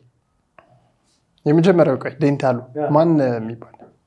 ሲነርጂ ዴንታል ክሊኒክ ይባላል። አመስገናቸው እንዴ በጣም እኔ እንደውም ማስታወቂያ እንትን ብዬ ነው እንጂ አስቤ ነው እንጂ ዶክተር ናርዶስ ትባላለች እና በጣም መልካም ሴት ታውቃለህ። በስመ አብ እኔ ጀማሪ አልመስልም፣ ወንድሟ ነው የምመስለው። እንዴት እንደተንከባከበችኝ የማይገባኝን ነው የከፈለችኝ። 10,000 ብር ነው የከፈለችኝ። ከዛ ሁለተኛ ስራዬን የሰራሁት 5,000 ብር ነው። ግን በቃ የማይገባኝን ነው የከፈለችኝ። ቤተሰብ ነው ያደረገችኝ፣ በጣም ቤተሰብ ነው ያደረገችኝ። እና ምርጥ እንደ ቤቴ ነው ሲነርጂን የማየው። ላሜር ቢልዲንግ ላይ ነበር ከሰላም ሲቲ ሞል ፊት ለፊት 3ኛ ፎቅ ላይ ቦሌ። በቃ እዛ ነው ሙሉ ቤት ስለሚደብረኝ ምናምን ከከላስ እዛ ምሳ ትጠብቀኛለች ምናምን እንበላለን። ከሪሴፕሽኖቹ ጋር እንዳልኩ አብሮ አደጌ ናት። በስማ ቤተሰብ ነው እና በጣም መልካም ሴት ናት። እግዚአብሔር ሲወዳቸው በሷ የጀመረ በሳምንቱ እንደገና ሜርኩሪ ሜርኩሪ ጋር እኮ አብረን የተማርነው ሴንት አኬራ ሜሪ ዶክተር ገና ዲል ስናደርግ መጀመሪያ ቀን ሄጄ ምናምን ደግሞ መነኝ እጄ እርጥብ ነው ያለችኝ። ከዛ አንስቼ ሶፍት ተረጊው እጄ እርጥብ ነው ስትል ለካ ነገሩ ባርኮት አመጣለሁ ነው። እንደዛ ነውና እውነቷን ነው። እጄ እርጥብ ናት። ከዛ ሜሪም እጄ እርጥብ ናት። በቃ ከዛ ሁለት ተከታታይ መጣ። እኔ ደግሞ ሀሪፍ አድርጎ መስራትን አምናለሁ። የሆነ ስራ ሲመጣ ለመጀመሪያ ያን ጊዜ ይኸውልህ እንደዚህ አይነት እውቀት የለኝም እኮ ግን ከነበረኝ ፎሎወር አንፃር ምናምን እይታዬ ሀሪፍ ነበር በጣም እና ስለ ገንዘብ አይደለም ብዙ ኬር ማድረግ የነበረው። ትልቁ ነገር እንዴት መስራት እችላለሁ፣ እንዴት አሻሽላለሁ ችሎታዬ ምናምን ነው ትልቁ ነገር ሀሳብ የነበረውና እሱን ደግሞ ብዙ ስትሰራ ነው የምታውቀው። እኔ 110 ምናምን ሺህ ሆኜ ለፍራሽ መግዣ 5,000 ብር አንሶኝ 5,000 ብር ፕሮሞሽን ሰርቻለሁ እንዳልኩ which is 8ኛ ምናምን ማስታወቂያ ደርሻለሁ። ግን ጨምሬያለሁ እኮ ዋጋ ግን ለነሱ አካውንት የሚለቀቅ ጥድት ያለ ለነሱ አካውንት የሚለቀቅ ሆኖ ራሱ አሪፍ ቪዲዮ ነው የሰራሁላቸው። ከዛ 1.3 ሚሊዮን የታየው በሳምንቱ which is በሳምንቱ ውስጥ ማለት 1.3 ሚሊዮን እይታ አግኝቶ 10,000 ፎሎወር ጨምሮላቸው አካውንታቸው ላይ በጣም ብዙ ስራ መጥቶላቸው ምናምን ነበር። እና አሪፍ ነገር መስራትን ላይ ፎከስ አደርጋለሁ። እንደዛ ስለ ገንዘቡ አይደለም። ገንዘቡ ማተርስ ግን ገንዘብ የምትጠራበትን የምታውቅበት ጊዜ ያስፈልጋል። የሬፒቴሽን የመጀመሪያ ቢልድ ማድረግ አሪፍ ነው። እንግዲህ ያና ዝግ ካራክተር በጣም ተዛዘገንበታል። የ250 ቪዲዮዎች መሃል እንግዲህ በጣም ከልጅ ልጅ ባታበላልጥም እንደው በልዩነት እኔ ራሴ በቃ የምትለው እስኪ ለቴች ፖድካስት ቤተሰቦች እኛም እንጋብዛቸዋለን ያዩታል። አንተም ደግሞ እስኪ ግጥም ነው የምወደው አለ ግጥሜን እወደዋለሁ። የቀለበትን እንካ የሚል ግጥም ነበርና ግጥሙን ቅብብል አድርጌ የሰራሁት ቪዲዮ ነው። ግጥሙን እንበለው ግጥሙን እንዴት መሰለህ? ቀለበትን እንካ ብለሽ ስትሄጂ ትውስታሽን እንጂ መርሳት አትለግሺ። ቀለበት ካልሆነ ልብን አትመልሺ። አውቃለሁ ይህ ዓለም ፍትህ እንዳልሞላው ጌጥ የዘረፈን ነው አስሮ የሚወቃው። ልብ ሰረክሽ ተብሎ ማንቺም አትቀጪ። ተሳቀሽ አትገቢም ተሳቀሽ አትወጪ። ግን በማርያም ስልሽ ቀለበቱን ውሰጅ እስኪ ልቤን አንጪ ይላል። ደስ ይላል በጣም። እንግዲህ እንዲህና መሰል ግጥም ስራዎችን በጣም የምታደንቃቸው የምትወዳቸው ያው ገጣሚያን አሉ በጣም። እስኪ ቅድም ጠቅሰህልናል። በቃ ሁሌ አንዳንዴ የምናደንቃቸው ስራዎች ካሉ ሽምድድ ከነስሜቱ ከነቃሉ ከነንትኗ ለምንገባው። ለምሳሌ አሁን የሰለሞን ሳህለ በቃ በጣም ይችን ፀሐይ እንኪ እያለ የሚቀጥልበት የሰለሞን ሳህለ በጣም ወደው ስራ አለ። እናቷን ጨረቃ የሚልበት ታውቀዋለህ ትለዋለህ ሙሉን ወይ ይከብዳል። የተወሰነች እጠፋብሃለሁ አልመለስም ከካራክተር እንግዲህ ልክ እንደዛ አንተም ደግሞ የምትወደው ይኖራል ብዬ አስባለሁ። እስኪ በእውቀቱ ስዩምን፣ በላይ በቀለን፣ ቸሪን ባለፈው አግኝቼው እንደው ደስ ብሎኝ በቃ ገጣሚ ነኝ ምናምን በጣም ነው የምወደው ምናምን አልኩትና አንበብልኝ እስቲ ምናምን ብሎ በቃ ቁጭ ብሎ ሰማ ደስ ሲል እና የቸሪ መቼ ሴትዮዋ እንዴት ናትን አረሰው አረሰውም ነው እንጂ በኔ አፍ አይጥምም። ካላየሁት አላውቀውም በቃሌ ግን የበውቀቱ አለ። እኔ የበውቀቱ አንደኛ ፋን ነኝ ብዬ አስባለሁ። የበውቀቱ ደስ ይላል። ዛሬ ታምራለች ጨረቃ መልክሽን መልኳ ላይ አጥልቃ፣ እኔም ይኸው ቆሜያለሁ የዛፉን መልክ ያድርጌ፣ በሩቅ ማየት ተፈቅዶልኝ መንካቱን ግን ተናፍጌ ይላል። ደስ ከሚለኝ እንደዛ በጣም ብዙ እንትኖች አሉና እንግዲህ የሆነም ተመስጬ እኮ ዘብዘባልኩኝ። አሁን ሁለት ነገሮች እንድናይ ፈልጌ ነው። አሁን ወጣትነቱ አለ፣ ዘመኑ እየሰጠህ እድል አለ። ያው ዘመኑ የቴክኖሎጂ ነው። ከ250 በላይ ቪዲዮዎችን እንዲሁ ሰርተሃል። ማስታወቂያዎች እንዲሁ ከ100 በላይ አይደለ? ከግማሹ በላይ እኮ ማስታወቂያ ነው። ከ130 በላይ ማስታወቂያ ነው። ከ130 በላይ ማስታወቂያ ነው። ስለዚህ አሁን ይሄ የኪነ ጥበብ ሰው መሆነ ወደዛ ልብህ መሄዱ ነገሮችን በተለየ መልኩ እንድታይ አግዞሃል ብዬ አስባለሁ። ይሄ ሲያግዝህ ደግሞ ዘመኑ የፈጠረልህን እድል በአግባቡ ተጠቅመህበታል ብዬ አስባለሁ እና ይሄንን እንድታይ ይሄን ሁለቱን እንደ ማርኬቲንግም ከዛ እዚህ ጋር እንደምትወዱ ልብህ ደግሞ የሚሄድበትንም ሁለቱን ለማያያዝ የሄድክበት አንዳንዱ ጥበቡ ላይ በጣም ጥልቅ ብሎ ይሄድና ከማርኬት አንግል በዙም አይሄድም። አንተ እንዴት አይነት እንትን ማቀራረብ ፈጥረህ ነው እንደዚህ በገንዘብም እየሰራህበት ነው፣ በዛው ልክ ደግሞ የልብህን መሻት እየኖርክበት ነው? እኔ እየሰራ ያለውን ነገር መሸጥ አለብህ ባይ ነኝ። ምንም ነገር ይሁን እየሰራ ያለው መሸጥ አለብህ፣ አለበለዚያ ደካማ ነህ። መሸጥ ራሱን የቻለ ስኪል ነው። ገብቷል አሉ ጥበቡ ላይ በጣም ጎበዝ ነው። እንደገና ቪዲዮ ፕሮዲስ ማድረግ ላይ በጣም ጎበዝ ነው። ማርኬት ላይ ጎበዝ ስላልሆኑ በደንብ መስራት ከማይችሉ ሰዎች በታች ገንዘብ የሚያገኙ አሉ። እንደገና ደግሞ በቃ እንትና እኮ ዝም ብሎ እኮ ነው ቪዲዮ የሚሰራው ምናምን እየተባለ ደግሞ ማርኬቱ ላይ የለም፣ ፊት ለፊት ነው ታየዋለህ። እና ያ እንግዲህ ራስን የመሸጥ ማርኬቱ የቱ ጋር እንዳለ ማወቅ፣ ገንዘብ የቱ ጋር እንዳለ ማወቅ፣ እንዴት ኮሚኒኬት ማድረግ እንዳለብህ ማወቅ ማተር ያለጋር ብዬ አስባለሁ። ስለዚህ አንድ ሰው ሁለቱንም መማር አለበት። መሸጥንም መማር አለበት። ምንም ነገር ላይ መሸጥን መማር መቻል አለበት። ከዛ ስኪሉን ቢልድ ማድረግ ላይ መማር አለበት። አንደኛ ስኪሉን ቢልድ ያድርግ፣ ሁለተኛ መሸጥ ይማር። ሁለቱን አንድ ላይ ስታደርገው ነው ከፊት ለፊት ህይወትን የምታሸንፋት። ፋይናንሻሊም ታሸንፋታለህ፣ ዊዝ ፓሽንም ታሸንፋታለህ።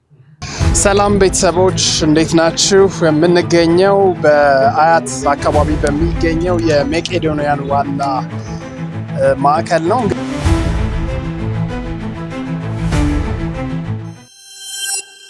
እንግዲህ መጋቢት 6 በልዩ ሁኔታ የገቢ ማሰባሰቢያ መርሃ ግብሩ ተዘጋጅቷል። ሁላችንም እንድንሳተፍ ጥሪያችንን እናስተላልፋለን። በነገራችን ላይ በዚህ በመቄዶንያን ግቢ ውስጥ የሚገራርሙ ታሪኮች አሉ፣ የሚገራርሙ ልብ የሚነኩ ብዙ ነገሮች አሉ። እየመጣችሁ ብትጎበኟቸው፣ እየመጣችሁ የህይወት ድንቅ ድንቅ ትምህርቶችን ብትማሩ እጅግ በጣም ደስ ይለናል። በመተባበር እንግዲህ ሁላችንም ይህን የታሰበውን ነገር እንድናሳካ ጥሪያችን እናስተላልፋለን። እናመሰግናለን።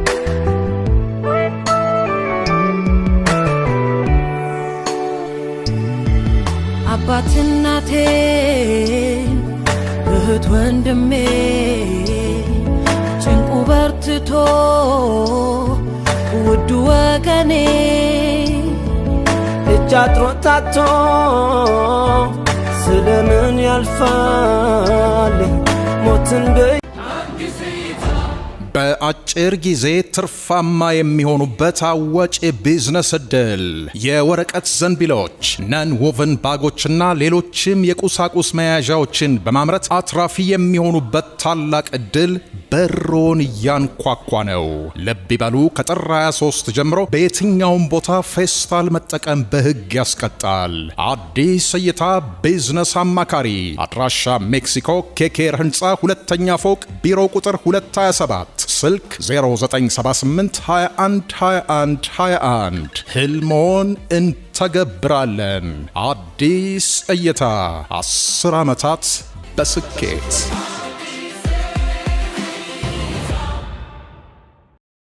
ለመሸጥ ደግሞ ጊዜው ምቹ ነው። እንደ ድሮ ሌላ ሰው ላይ የሚያታግል አይደለም እና ምናልባት በመሸጥ ውስጥ እንግዲህ በተለይ ጠንካራ የሆነ ደግሞ ደጋግሞ መስራትም ይፈልጋል አይደል? ፎከስ ማድረግ ይፈልጋል።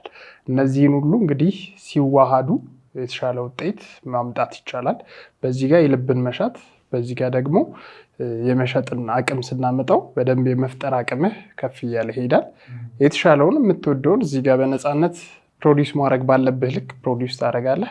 የምትፈልገውን ነገር የምትፈልገውን ሀሳብም እያዋዛ ማስኬድ ትችላለህ እና ምናልባት በእነዚህ የ250 ቪዲዮዎች ውስጥ በደንብ በቃ ፍዳ ብልቶኛል የምትለው በጣም ያደከመኝ ቪዲዮ የምትለው እስኪ ከዚህ ውስጥ እናስታውስ።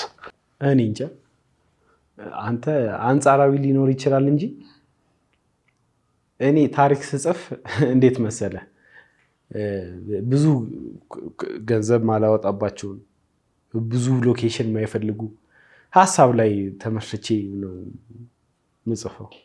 ገብቷል? ዲያሎግ ላይ ሞር ብጠበብ ይሻለኛል። ኢቨን የቀልዱ ጊዜ ላይ ራሱ ሞር ዲያሎጉ ላይ ነው፣ ድርጊቱ ላይ አይደለም። ብዙ ቀልድ ያለው አልፈቅድለትም። እንትኑ ላይ ያለኝን ሰው አስባለሁ። ሰው ማግላላት አልወድም። ያለኝን ሰው አስባለሁ። ከዛ ደግሞ መሸጥ እችላለሁ ወይ የሚለውን በጣም በጣም አስባለሁ። በዙሪያ ያሉ ሰዎች ያውቃሉ። እንደዛ ነው። ለዛ ብዙ ያፈጋኝ የምለው ነገር የለም። ወረቀት ላይ ነው የሚያልቀው ቀድሞ። ለዛ እንዳያፈጋኝ አድርጌ ነው እንትን የምለው። ይሄኛው እንግዲህ ማልፈጋበት ወደፊት የምፈጋበትን ስለማቅ ይመስለኛል። ኢነርጂ የቆጠብኩ ይመስለኛል።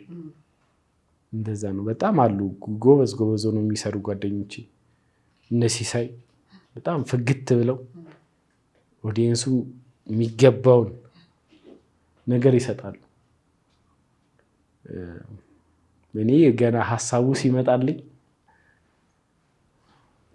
እሸጠዋለሁ እላለሁ። እንዴት እሸጠዋለሁ? የሚመልስልኝ ነገር ከሌለ ኦኬ ተቀምጠ ወደዚህ ነው የምለው። በቃ ሀሳቡን ራሱ ትኩረት አልሰጠውም። ራሱ ሀሳቡ እሸጠዋለሁ የሚለውን ነገር እንትን ካላልኩት በቃ እሱ እንደዛ ነው። ዊችዝ ግን እሸጠዋለሁ ብዬ ሳስብ የዘር የሃይማኖት የፖለቲካ ምናምን እንደዚህ ነገሮች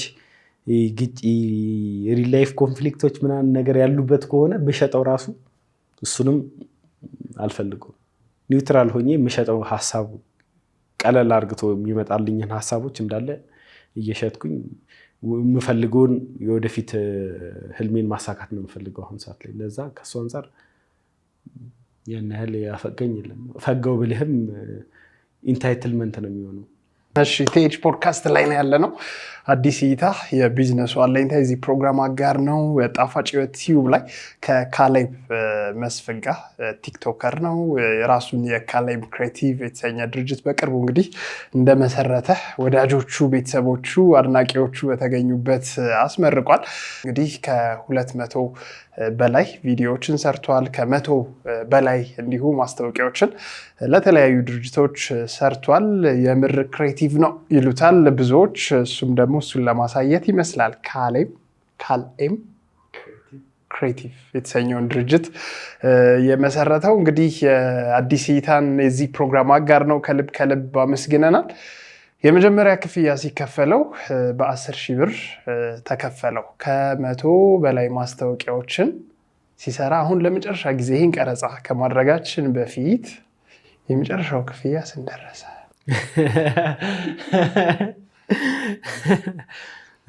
እውነትም ታክስም መጣር አለባቸው ልታስብለን ነው። የመጀመሪያ ኢንስፓየር ስለሚያደርግ እንዳልኩን በ5,000 ብርም ሰርቻለሁ አልኩ እኮ ፍራሽ ለመግዛት። የመጀመሪያ ሳይገባኝ ነው የከፈለችኝ ብዬ ዶክተር ናርዶስን ለማመስገን ነው። የአሁኑ ባይነገር አሪፍ ነው። አዎ ከብዙ ነገር አንጻር ባይነገር አሪፍ። ከ100 በላይ ብለን እናያዝ ከሆነም ገበያ እንትን ይላል እንዳልኩ ነው። አየህ ብዙ ጥያቄዎች ያስነሳል። እንደዛ ነው። ማርኬት እኮ ነው፣ ራሱን የቻለ ማርኬት እኮ ነው። እንዳልኩ ነው። አየህ አሁን እሸጠዋለሁ አልሸጠውም የሚለውን ይህንን ወሬ እሸጠዋለሁ አልሸጠውም የሚለውን አሁን 30,000 ብር ቢሆን ኖሮ አሁን 30,000 ብር ነው እልሃለሁ። ለምን በደንብ እሸጠዋለሁ። ብዙ ድርጅቶች ዲማንድ እንዳለ አውቃለሁ። በ30,000 ብር ይሄኛውን ክሬቲቪቲ ይሄኛውን ፎሎወር ሊንክ አፕ ማድረግ ይፈልጋሉ። ሀሳቤን ተረተኛ። ለዛ አልሸጠውም። አሁን ሰዓት ላይ የሚሸጠው አልመሰለኝም። ከተናገርኩኝ የሸጠው አልመሰለኝም። ስለዚህ ካሌብ ክሬቲቭን ጠጋ ብለው ካሌብ ክሬቲቭስ የማርኬቲንግ ኤጀንሲ ነው። እሺ ምን ምንድን ነው የሚሰራው? የማርኬቲንግ ኤጀንሲ ነው። እኔ ብቻ አይደለም የምሰራው። የፈለጉትን ኢንፍሉዌንሰሮች ማሰራት ይችላሉ። ማርኬቲንግ ስፔሻሊ ዲጂታል ማርኬቲንጉ ላይ ኮንሰልት መደረግ ከፈለጉ እንዴት አድርጌ ኮንቨርዥንን ከፍ ላድርገው፣ እንዴት አድርጌ ፕሮፊት ማክሲማይዝ ላድርግ፣ ይህን ያህል ኢንፍሉዌንሰሮች ይፈልጋሉ ካምፔን ረን እንድናደርግላቸው፣ ያላቸውን ፕሮዳክት ወይ ሰርቪሶች በማንኛውም ኢንፍሉዌንሰሮች እንግዲህ ማሰራት ይችላሉ እኛ ጋር። እንደገና ብራንዳቸውን አክቲቬት እናደርግላቸዋለን።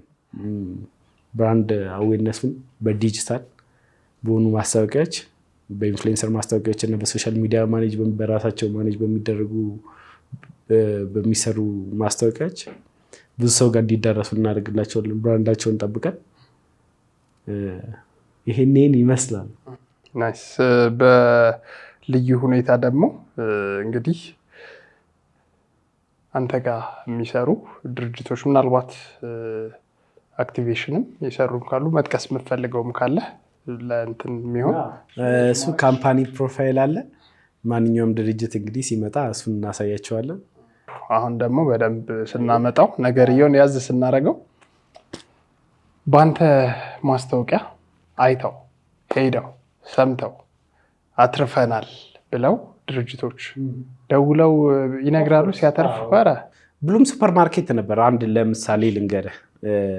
ብሉም ሱፐርማርኬት ለገና ባለፈው ስፔሻል የሆነ የቅርጫ ፓኬጅ አዘጋጅቶ ነበረ። ነገሩን ቅልል ነው የሚያደርግልን። ዶሮ ተበልቶ እንደገና የበሬ ቅርጫ ስንት ኪሎ በኪሎ ከፋፍለው እንደገና በግ ነው ምናምን እንደዛ የበግ ቅርጫ እሱን ተገፎ ምናምን ኤቭሪቲንግ ቁጭ እንዳለ ተገፎ ብቻ 3 ቀን ሲቀረ መሰለኝ የተለቀቀው። አሁን 2 ሚሊዮን አልፏል እይታው። በጣም ነበር ስልክ የተደወለላቸው እና ኢቨን የቴስቲሞኒ ቪዲዮ ራሱ ልንሰራቸው ነበረ። ከ3 በሬ በላይ ምናምን የሸጡት ዶሮ ከ200 ምናምን ዶሮ በላይ ኤግዛክትሊ አላውቀውም፣ ወደ 100 ምናምን በግ እንደዛ ተሸጧል። ምንድነው ግን ይሄ የኔ ማስታወቂያም ብቻ ሳይሆን ስፔሻል ኦፈር ነበር ያቀረቡትን እነሱ። ከዛ እሱን ስፔሻል ኦፈር ሰው ደስ በሚል ሁኔታ ሰው ጋር እንደዚህ ያቅርበናል ብለህ ብራንዲንጋቸውን ጠብቀህ ብዙ ሰው ጋር እንዲዳረስ አድርገህ ተሰራላቸው ሰው ይሻማል። ታደርተኛለህ። አሁን የቤት ማስታወቂያ እንደዛ ብሰራ ለምሳሌ ሰው ገንዘብ ሊያጥረው ይችላል። ከ3 ወር በኋላ ሊሆን ይችላል 3-4 ቤት ሊሸጥ የሚችለው። ምክንያቱም አስቡበት ምናምን ስልክህን ይዞ ምናምን ገብቶሃል። ሰዓቷ ላይ ሞመንቷ ላይ ግን ያን ያህል ኮንቨርዥን ላታገኝ ትችላለህ፣ ልታገኝም ትችላለህ፣ እንደ እድለኝነት ነው። ነገር ግን እንደዚህ አይነት ስፔሻል የሆኑ ኦፈር ያደረጉ ይሄ አንዱ ምሳሌ ነው። በጣም አሪፍ ይሰራሉ ከኛ ጋር። ይሄን እንደዚህ ራሳቸው ነው ደውለው ስታቲክሱን የነገሩ በጣም ደስ ብሏቸው። ትልቁ የጎዳ ነገር ብራንች አለመኖሩ ነው። ቡልቡላ ነው እና የሰሚት ሰዎች መጥተው እዚህ ነው የሚገዙት። እንቁላል ፋብሪካ ያለ ሰው እዚህ ነው የሚገዛው። ገብቷል። ትንሽ ይርቃል። እንደ በየቦታው ደግሞ ብራንች ቢኖርህ ብዙ ሰው ጋር ስለሚዳረስ አሪፍ አድቫንቴጅ ይኖራቸው ነበረ። ስለዛ ለቀጣይ ያው በዓላት ብራንቻቸውንም አዘጋጅተው ይጠብቁ። ብዙ በዓላት ስላሉ ዴሊቨሪ ሊያዘጋጁ ይችላሉ። ገብቷል። አሁን እንደዚህ አይነት ዲማንድ አለ ብለው ላያስቡ ይችሉ ነበር። ማርኬቱ ነው የሚነግረው። አዘ ኤንድ ኦፍ ዘ ዴይ ማርኬቱ ብዙ ሰው ጋር መዳረሱን ካወቀ በኋላ የኔ ፕሮዳክት ወይ ሰርቪስ እስቲ ምን ያህል ተፈላጊ ነው የሚለው ማርኬቱ ይነግራቸዋል። ስለዚህ አሁን ማርኬቱ ነግሯቸዋል ብዬ አስባለሁ። እንዳልኩ የኔ ብቻ አይደለም፣ ትልቁ ነገር የሰሩት እነሱ ናቸው ስፔሻል ኦፈር ስላቀረቡ። ግን እንደዚህ አይነት ቴስቲሞኒዎች አሉ፣ ጥሩ ፖዚቲቭ ቴስቲሞኒዎች። አሪፍ። እሺ እንቀጥላለን። ከካሌቦ ጋር ጨዋታችን እንደቀጠለ ነው። ቴሽ ፖድካስት ላይ እንገኛለን። ግንቦት 30 እንዳይረሳ እያለን ነው። 6ኛው የጣፋጭ ሕይወት የምስጋና ፕሮግራም በልዩ ቅድመ ዝግጅት እየተዘጋጀን ያለ ነው። ጣፋጭ ሕይወት ባለፉት 5 ዓመታት እንግዲህ ከ200 በላይ የሚሆኑ ሰዎችን፣ ስራ ፈጣሪዎችን፣ በጎ አድራጊዎችን፣ ማህበራዊ ሚዲያውን ለመልካም ተግባር የተጠቀሙ ሰዎችን እያመሰገነ መቆየቱ ይታወሳል። አሁን ደግሞ ለ6ኛው ቅድመ ዝግጅታችንን አጠናቀናል። ስለዚህ ከወዲሁ እኔም የማመሰግነው ሰው አለኝ የሚለውን ቻሌንጅ እንድትቀላቀሉ በዚህ አጋጣሚ ጥሪ እናስተላልፋለን። ካሌቦን እዚሁ ላይ እኔም የማመሰግነው ሰው አለኝ የሚለውን አመስግን ብለን እድል ብንሰጥህ እስኪ ማን ታመሰግናለህ? መጥቀስ አሪፍ ነው። በእርግጥ እናቴን አመሰግናለሁ ላለው እግዚአብሔርን አመሰግናለሁ። ስፔሻሊ አልጠቅስም ካልኩት ከባድ ፊቺዝ እግዚአብሔርን በጣም አመሰግናለሁ። ለምን በዙሪያ ያሉትን እንዳለ ሰዎች ስለሰጠኝ። በጣም ብዙ ሰው ህይወቴ ላይ ትልቅ አሻራ አለው ብዬ አስባለሁ እና ማንን አንስተ ማንን ትተዋለህ? አንዳንዴ ጓደኞቼ እኔ በጣም ነው የምወዳቸው፣ ያውቃሉ ማን እንደሆኑ። በጣም ነው የምወዳቸው እና ቤተሰቦቼን ብዙ ሰፖርት አድርገውኛል። ጓደኞቼን በጣም ብዙ ሰው እንትን ይላል አንዳንድ ጊዜ ያን ሰው ከህይወት እንደዚህ ብታወጣው፣ አሁን ግን ሰዓት ላይ የደረስኩበት አሰም ፖይንት የሆነ ነገር ላይ ይደርሳለሁ ትላለህ። ሜንታሊ ልትል ትችላለህ። ፋይናንሻሊ ላደርስ ብችልባቸው ብዙ ነገሮች ነበሩ። ከማቹሪቲ አንጻር ያ ሰው እንደዚህ ፈቀቅ ብሎ ቢወጣብህ አሁን የደረስክበት ማቹሪቲ ላደርስ ትችል ነበር። ፋይናንሻሊ በጣም ከብዙ ነገር አንጻር የሆኑ ሰዎች አሉ ልትረሳቸው የምንችላቸው ነገር ግን ህይወት ላይ በቃ ህይወትን ዘሴም የማያደርጉት እነሱ ቢወጡ ወደኋላ ተመለሰ ብታወጣቸው ኔጌቲቭ ሰዎችም ሊሆኑ ይችላሉ እኮ ባይዘው የሆነ ነገር ጠባሳ እንደዚህ ሰተውህ ምናምን ቀጣይ በቃ ጠንቃቃ አርግተው ያለፉ ሰዎች ሊሆኑ ይችላሉ። ዲፕዳውን ታመሰግናቸዋለና እንደዛ ይሄንን አምናለሁ። ለዛ ነው አንዳንድ ጊዜ ሚዲያ ላይ ማመስገን ድፍረት ይጠይቃል። ግንቦት 30 እኛ ደግሞ የመመሰጋገን ባህል እንዲያድግ ትንሽ ተፍ እንላለን እና ከወዲሁ ዘርዝራቸው እስኪ። አሁን ዲፕዳውን ስትል አንዳንዴ የሆነ ከባዱን ጊዜ እንድንሻገር እንዳልከው በገንዘብም በእውቀትም በተስፋም መንገድ በማሳየትም ያገዙ ሰዎች ባይኖሩ ያን ጊዜ ላንሻገረው እንችል ነበር። እነዛን ሰዎች አመስግነን እናውቃለን ወይ ነው የኛ ጥያቄ መነሻችን። ሚዲያ ላይ ሳይሆን በአካል እኔ አመስጋኝ ነኝ። ቅድም እንደው ገና ስንቀመጥ አላለሁ እና ክሶቼ እንደውም ይስቃሉ። ካሌብ ብቻዬን እንደዚህ ቁጭ ብዬ ምናምን ተመስገን እላለሁ እና እንትን ይላሉ ይነካካሉ። በቃ አመስጋኝ ነኝ። ደስ ይለኛል ማመስገን ማለት። ስለዚህ በማመስገን ውስጥ የምትሄድ ህይወት ትጣፍጣለች እንላለን። ህይወት ማጣፈጫ ቅመም ውስጥ አንዱ ምስጋና ነው እንላለን እኛም። አሁን በዚህ እያደግክ እየሰፋ ትሄዳለህ። ለምን ይመስላል ስታመሰግን እንደዚህ የሚሰማ ጥሩ ስሜት የሚሰማ? ማመስገን ማለት በነገራችን ላይ አለኝ ማለት ነው። ተመስገን ስትል ሰተኸኛል፣ አድርገህልኛል እያልከን ገብቶሃል። ባልተደረገልን ነገር ራሱ ተመስገን ስትል ይሄ ከሚደረግ ከሚመጣብህ ኮንሲኩዌንስ ስለጠበቀህ አለኝ እያልክ ነው። የሆነ ሰላም አለኝ እያልክ ነው። ተጠብቄያለሁ እያልክ ነው። ኢስ ፖዚቲቭ ኢነርጂ ገብቷል። ማጣትህን አይነግርህም ተመስገን ማለት። ሁል ጊዜ በቃ በቂ ነህ ይልሃል። ምስጋና ጸዴ ነገር ነው። ናይስ። እኛም እንግዲህ ልክ እንደ ካሌብ ያሉ ሰዎች በየቦታው በሀገራችን ላይ በዓለማችን ላይ ቢበዙ አስበዋል። ሰላማዊ ልክ አሁን በጎ በተገኙበት የስራ ቦታቸው ላይ በጓደኞቻቸው ላይ የሚፈጥሯቸው ፖዚቲቭ ለስራ ለጓደኝነት ለጥሩ ኢንቫይሮንመንት የመፍጠር አቅም አላቸው ብለን ነው የምናስበው። ይህንን ሀሳብ እየኖርከው ስለሆነ እኛም ደስ ብሎናል። እሺ እንቀጥላለን። ምስጋና ህይወትን ያጣፍጣል የሚለውን ነገር እንግዲህ እየኖርኩት ነው እያለን ነው ካሌባ። ስንቀጥል ምህሩን ካሌብን ካገኙ ስለ ምህሩ አለማንሳት ከባድ ነው። ምክንያት ከተባለ ደግሞ እኛም ባሳለፍነው ሬዲዮ ላይ ጋብዘናችሁ ነበር። ሬዲዮ እንግዲህ ለመጀመሪያ ጊዜ ነበር አይደል? እየሰማችሁ ነበር። እኔ እንኳን አልነበርኩም ስቱዲዮ። አንተ ለምን አልነበርክ? እኔ አልነበርኩኝ። ጣፋጭ ሬዲዮ ላይ ነበር። ዮርዲያ በጣም አሪፍ ጊዜ ያሳልፋችሁ ነበር። በጣም አሪፍ ጊዜ ነው። የመጀመሪያችሁ ነበር ሬዲዮ ላይ ሲቀርቡ። አዎ ራንቺ ቅደም አንተ ቅደም ስትባባሉ እንደነበር እንዴ የሰማችሁ? ምንድነው የሚባለው? ሄድፎን ነው ሄድሴት ነው የሚባለው? ሄድሴቱ የራሴን ድምፅ በሬዲዮ ሲሰማ ነው የሚሰማኝ። ለካ እንዴት ላወራ ድምፄ ተንቀጠቀጠ። ከዛ ድምፅ ሲንቀጠቀጥ ደግሞ በጆሮ ትሰማለህ ራስህ። እንደዚህ ነው እየሰሙኝ ያሉት ስትል ደግሞ ይበልጥ ደግሞ በቃ አሁን ምሩናት እያወራች ያለችው ወይስ እኔ እስክትል ድረስ ይለወጣል ድምፅ።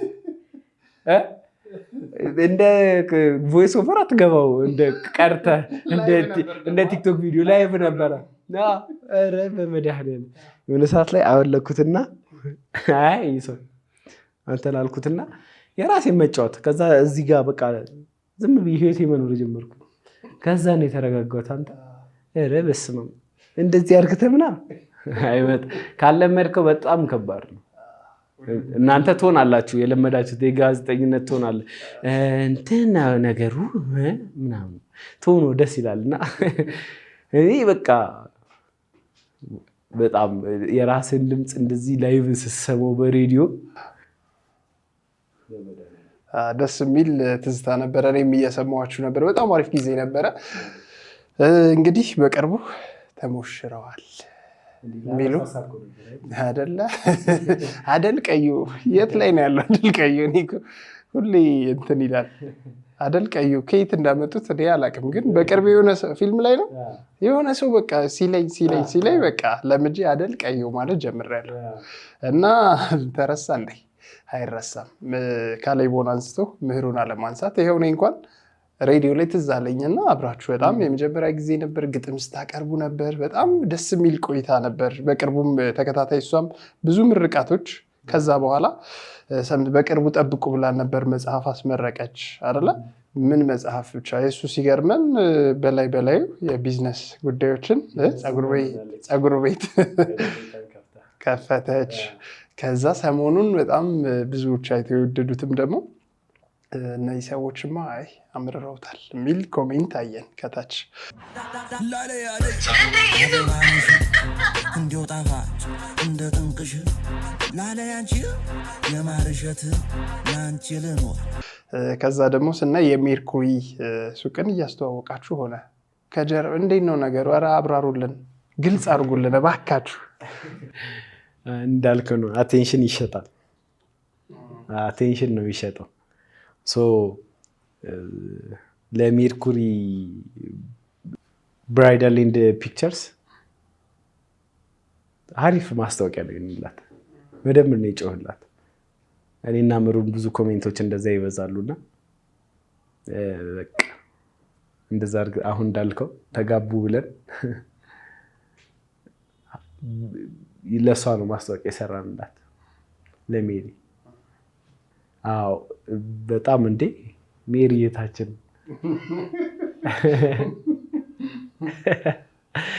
እንደዛ ነው።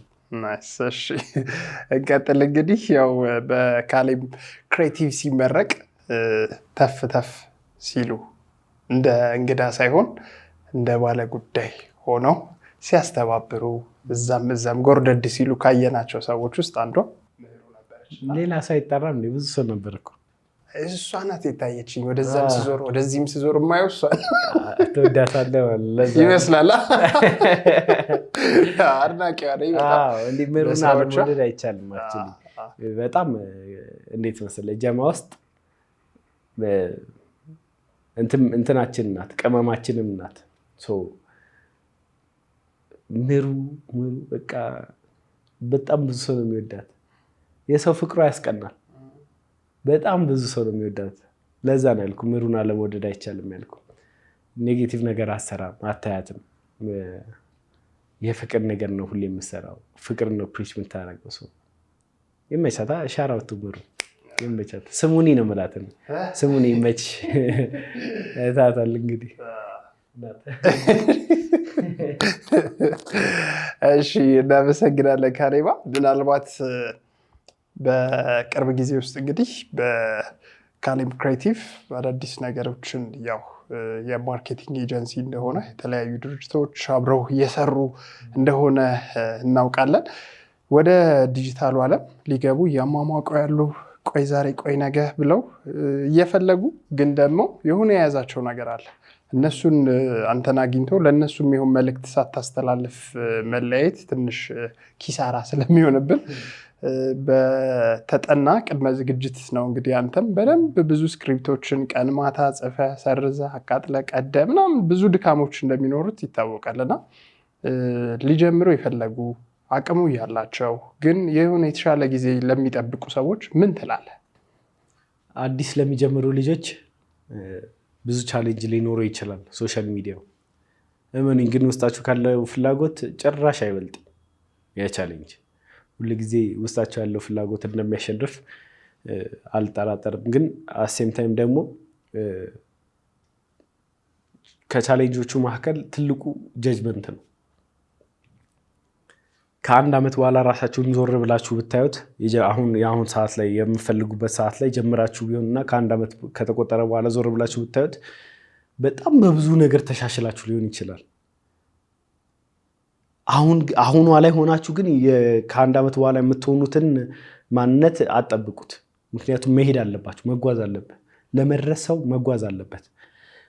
የሰው ወሬ እንዳያስቀራችሁ፣ ኮሜንት እንዳያስቀራችሁ። ስፔሻሊ ደግሞ በዙሪያችሁ ኢንሪል ላይፍ ያሉ ሰዎች እንትና ጀመርክ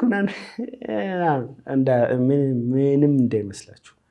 ምንም ሁል ጊዜ ማሰብ ያለባችሁ ደግሞ ሌላኛው ቻሌንጅ እዛውም ላይ መቅረት ነው። ስለዚህ ሁሌ የራሳችሁን ከአንደኛው ቪዲዮ ሁለተኛው ላይ ለማሻሻል መሞከር። እንደገና ደግሞ ትወጡና ደግሞ እንደገና ትወርዳላችሁ። በቃ ሁል ጊዜ ላይፍ አፕ ኤንድ ዳውን ነው፣ አፕ ብቻ የለም። ከዛ ደግሞ ከታችም ደግሞ ምንድን ነው ደግሞ እስቲ ለምንድን ነው የወረደብኝ ብሎ ደግሞ መጠየቅ። ከዛ ደግሞ ትወጣላችሁ። ስለዚህ ሁል ጊዜ መማር። ኔጌቲቭ ኮሜንት አትስሙ አላልኩም፣ ሰው እንዳሰሙ አላልኩም። እንዳያስቀራችሁ፣ ከመራመድ እንዳያስቀራችሁ ስሙ። ራሽናል ሁሉ ስትሰሙ ግን ምክንያታዊ ሆኑ። በስሜት ብቻ ዝም ብሎ ጥላቻ፣ በስሜት ብቻ ኔጌቲቭ ነገር የሚነግራችሁን እንደገና አሴም ታይም በስሜት ብቻ ፖዚቲቭ ነገር የሚነግራችሁንም እንዳትሰሙ። ገደል ሊከታችሁ ይችላል። ምክንያቱም ትክክለኛ አቅጣጫ ላይ እየተጓዝክ ሳይሆንና በቃ ሁል ጊዜ የሚያበረታታ ከሆነ ትክክለኛ አቅጣጫ ነው ብለን የምታስበው የምፈልግበት አደርስም አዘኝ ነው ዘዴ። ስለዚህ ኔጌቲቭንም ፖዚቲቭንም ስትሰሙ ምክንያታዊ ሆናችሁ ስሙ።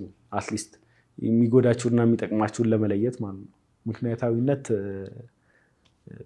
በጣም አሪፍ ነው። ስለዚህ መንገድ ግን ከምትጀምሩበት ነገር የሚያስቀራችሁን ኮሜንት እንዳለ ተው የሚላችሁን እንዳትተው። አረማመዳችሁን የሚተቸውን በምክንያታዊነት ስሙ ነው እያልኩ ያለሁት። ገብቷል? ቁጭ በሉ የሚላችሁን እንዳትሰሙ። እየተጓዛችሁ ግን እንደዚህ ብታደርግ ፈጥነት ትደርሳል የሚለውን ከምክንያታዊነት አንጻር እውነት ነው እውነት አይደለም ከሚለው ነገር አንጻር መዝናችሁ እንትን በሉ፣ ተጓዙ።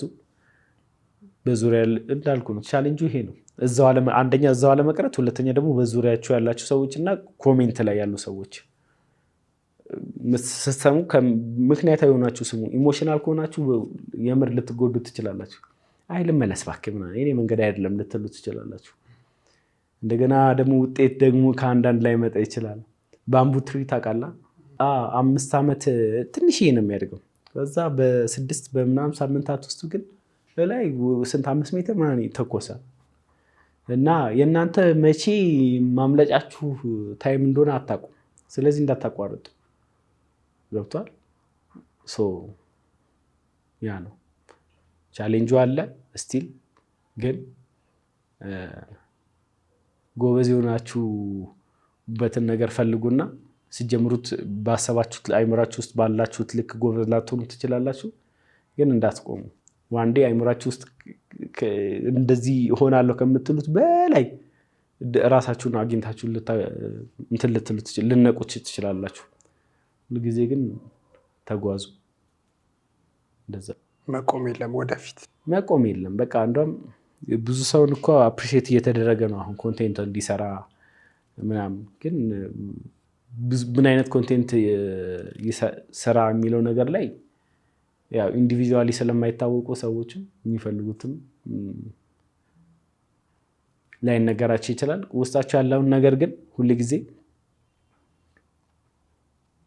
ስኪልድ ሁኑ፣ ተማሩ፣ አሻሽሉት። እንዳልኩ ነው እዛው ላይ አትቅሩበት። ሀሪፍ ለመሆን ሞክሩ የምትሰሩት ነገር ላይ። ከዛ በኋላ በቃ እንዴ ሰው እኮ በኔጌቲቭ ነገርም እኮ ሚሊዮነር ይሆናል አይደል? ሶሻል ሚዲያ ላይ እኮ በጣም ኢዚ ነው። እየተቸቸ እየተሰደበ ምናምን እኮ ጆሮውን መስመን ዴፍን አድርጎቶም እኮ ይደርሳል እኮ። እሱ ነገር ትንሽ እንደሱ እንዳታደርጉ ብዬ አስባለሁ። ምክንያቱም ነገ ላይ ተጸጽታችሁ አዲስ ሰው ልትሆኑ ትችላላችሁ። ነገር ግን ከሰራችሁ ስራ ታመልጣላችሁ ማለት አይደለም። እንደ ጥላ ይከተላችኋል የሰራችሁ ስራ። ማንም በክርስቶስ ቢሆን አዲስ ፍጥረት ነው ይላል። ነገር ግን ከሰራው ስራ ያመልጣል ማለት አይደለም። እንደ ጥላ ይከተለዋል። አዲስ ሰው ሆነ ማለት ግን በአዲሱ ማንነቱ ነው የመጣውን ነገሮች አሁን የሚቀበለው ማለት ነው እንጂ ለምሳሌ የሆነ በቀለኛ ሰው ከነበረ ልጁን ከገደልክበት እና አዲስ ሰው ከሆንክ ከዛ በኋላ ተጸጽተህ አባትየው መጥቶ በቀለኛ ከሆነ ሊገልህ ይፈልጋል። በበፊቱ ግን ጦረኛነት ትነሳለህ ማለት አይደለም። አዲስ ሰው ሆንክ ማለት በአዲስ ሰው ማንነት ነው ሪያክት የምታደርገው ማለት ነው። ይቅር በለኝ ትላለህ ማለት ነው። ሀሳቤን ተረድተኸኛል? ስለዚህ ወደፊት ስትለወጡ የበፊቱ ማንነታችሁ መጥቶ አሁን ሰዓት ላይ እንትን ሊላችሁ ይችላል፣ ብዙ ሊፈትን ይችላል። ጠንቀቃችሁ መራመድ አሪፍ ነው። ልጅ እንዳይወድቅ አባት ጠንቀቀ ተጓዝ ይባላል። በእኛም እኮ እንደዛ ነው። ለዛ በማንኛውም ነገር ይለፍልኝ ማለት ትንሽ በጥሩ ነገር ያልፍላችኋል። እናንተ ብቻ ስኪላችሁን ቢውልድ አድርጉ። ከዛ እንዳቆሙ እንዳትሰሙ። ማንም ከሰማችሁም ራሽናል ሆናችሁ ስሙ። እናመሰግናለን። በጣም ደስ ይላል። ቴች ፖድካስት ላይ የካሌቦን መልእክት አድምጠናል። በጣም አስተማሪ፣ ጠቃሚ፣ ነገን ላይ ሆነን ስናስበው ማንቆጭበትን ነጋችን ላይ ሆነን ትናንት በሰራነው ነገር እንዳንጎተት ዛሬ ላይ የምንሰራውን ነገር ቆም ጠንቀቅ ብለን እናስብ የሚለውን ነገር በደንብ አጋርቶናል። ከልብ እናመሰግናለን። ወደ መጠቅለሉ እንምጣ አይደል? ጠቅለል ስናደርግ ካሌብ እንግዲህ በፊልም ስራዎች እንጠብቃለን። ምክንያቱም ተጽፎ ስክሪፕት ሙሉ ፊልምም አዘጋጅተህ እንደነበር አውቃለሁኝ። ተጽፎ የተቀመጣለ። ስለዚህ ፕሮዲውስ አድርገህ ወደፊት በትልልቅ ነገሮች እንጠብቃለን።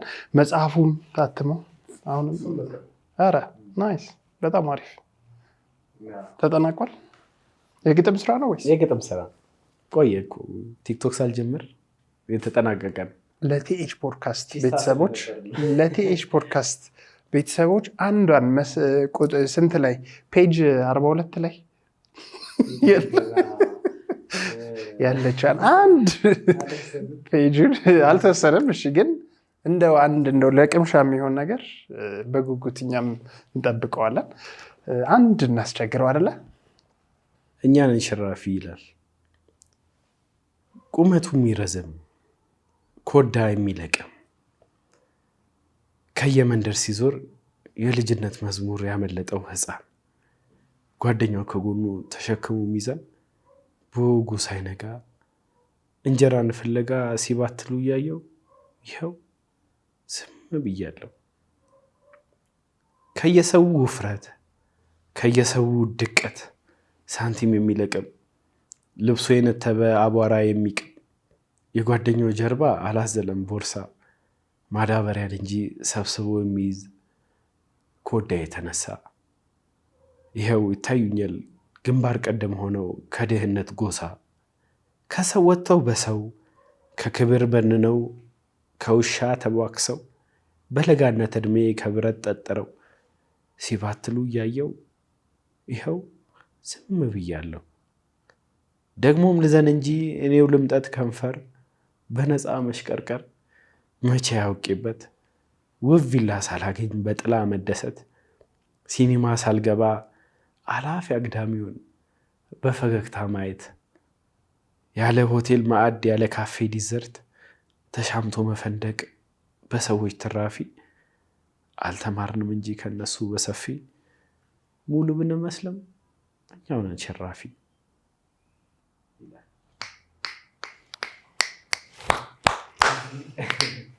ደስ ይላል በጣም። እንግዲህ እኔ አሁን ጥያቄ ያለኝ ምን ጋር መሰለህ፣ ይሄን አሁን ማየት ማስተዋል ይፈልጋል።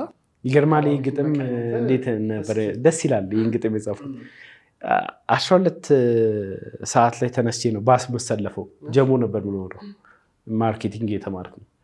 ባስ ተሰልፌ ምርር ብሎኛል ማለት ምርር ብሎኛል። በቃ 12 ከሩብ ምናምን የሚሆነው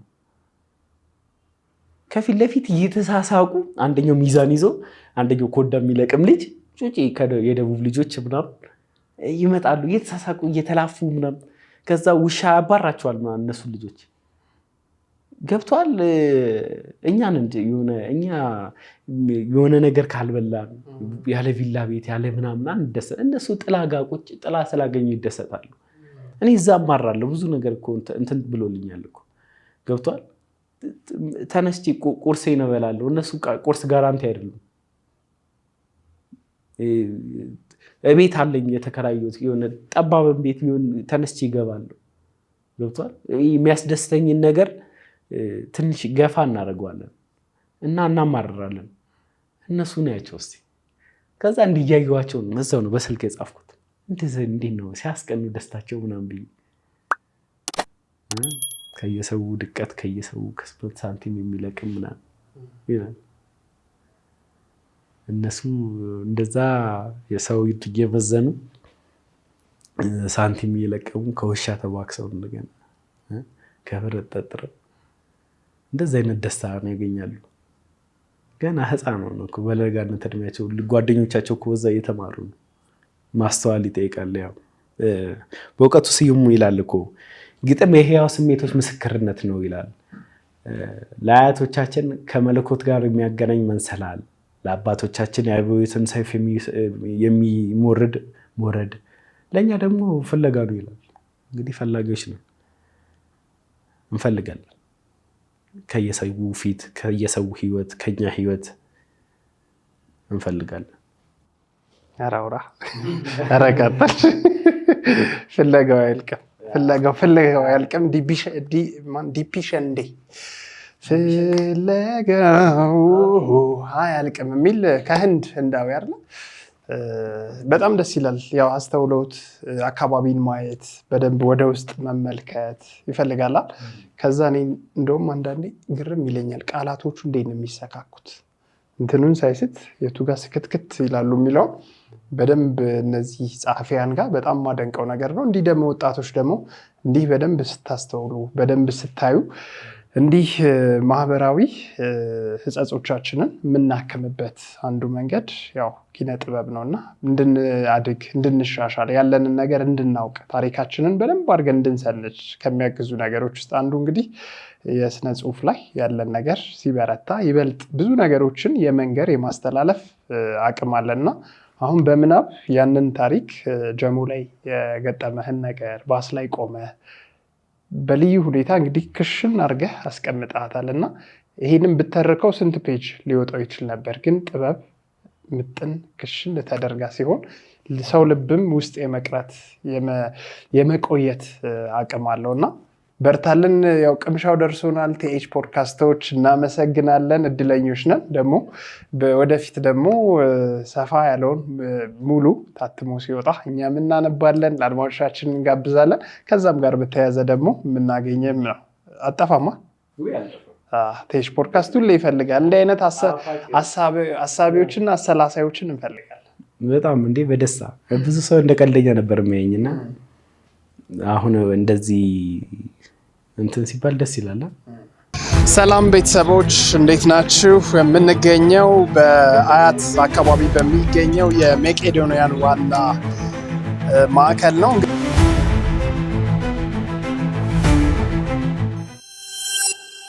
እንግዲህ መጋቢት 6 በልዩ ሁኔታ የገቢ ማሰባሰቢያ መርሃ ግብሩ ተዘጋጅቷል። ሁላችንም እንድንሳተፍ ጥሪያችንን እናስተላልፋለን። በነገራችን ላይ በዚህ በመቄዶንያን ግቢ ውስጥ የሚገራርሙ ታሪኮች አሉ፣ የሚገራርሙ ልብ የሚነኩ ብዙ ነገሮች አሉ። እየመጣችሁ ብትጎበኟቸው፣ እየመጣችሁ የህይወት ድንቅ ድንቅ ትምህርቶችን ብትማሩ እጅግ በጣም ደስ ይለናል። በመተባበር እንግዲህ ሁላችንም ይህን የታሰበውን ነገር እንድናሳካ ጥሪያችን እናስተላልፋለን። እናመሰግናለን።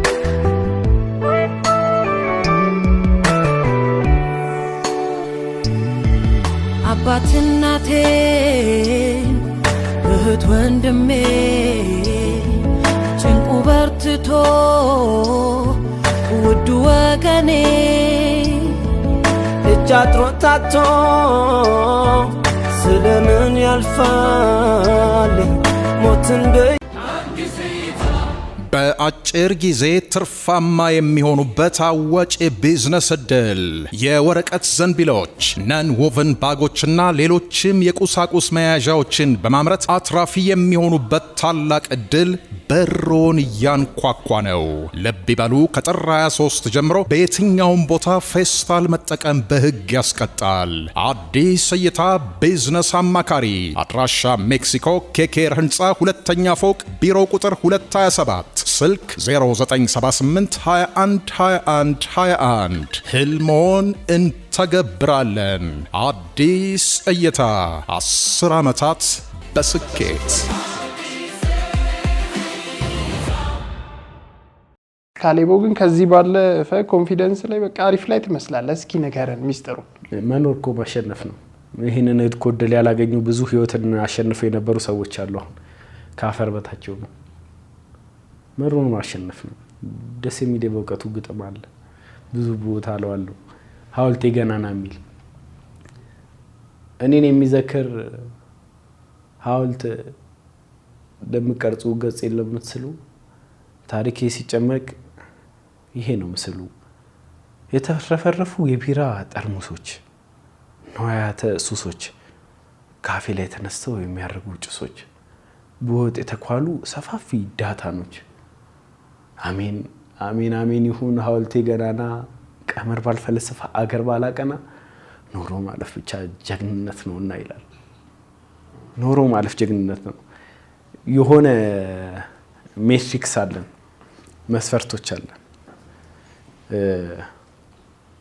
እንደዚህ እንደዚህ ሲሆን ነው ደስተኛ ህይወት የምንልበት። መኖርን ካደረከው ደስታህን በቃ ደስተኛ ነህ እኮ።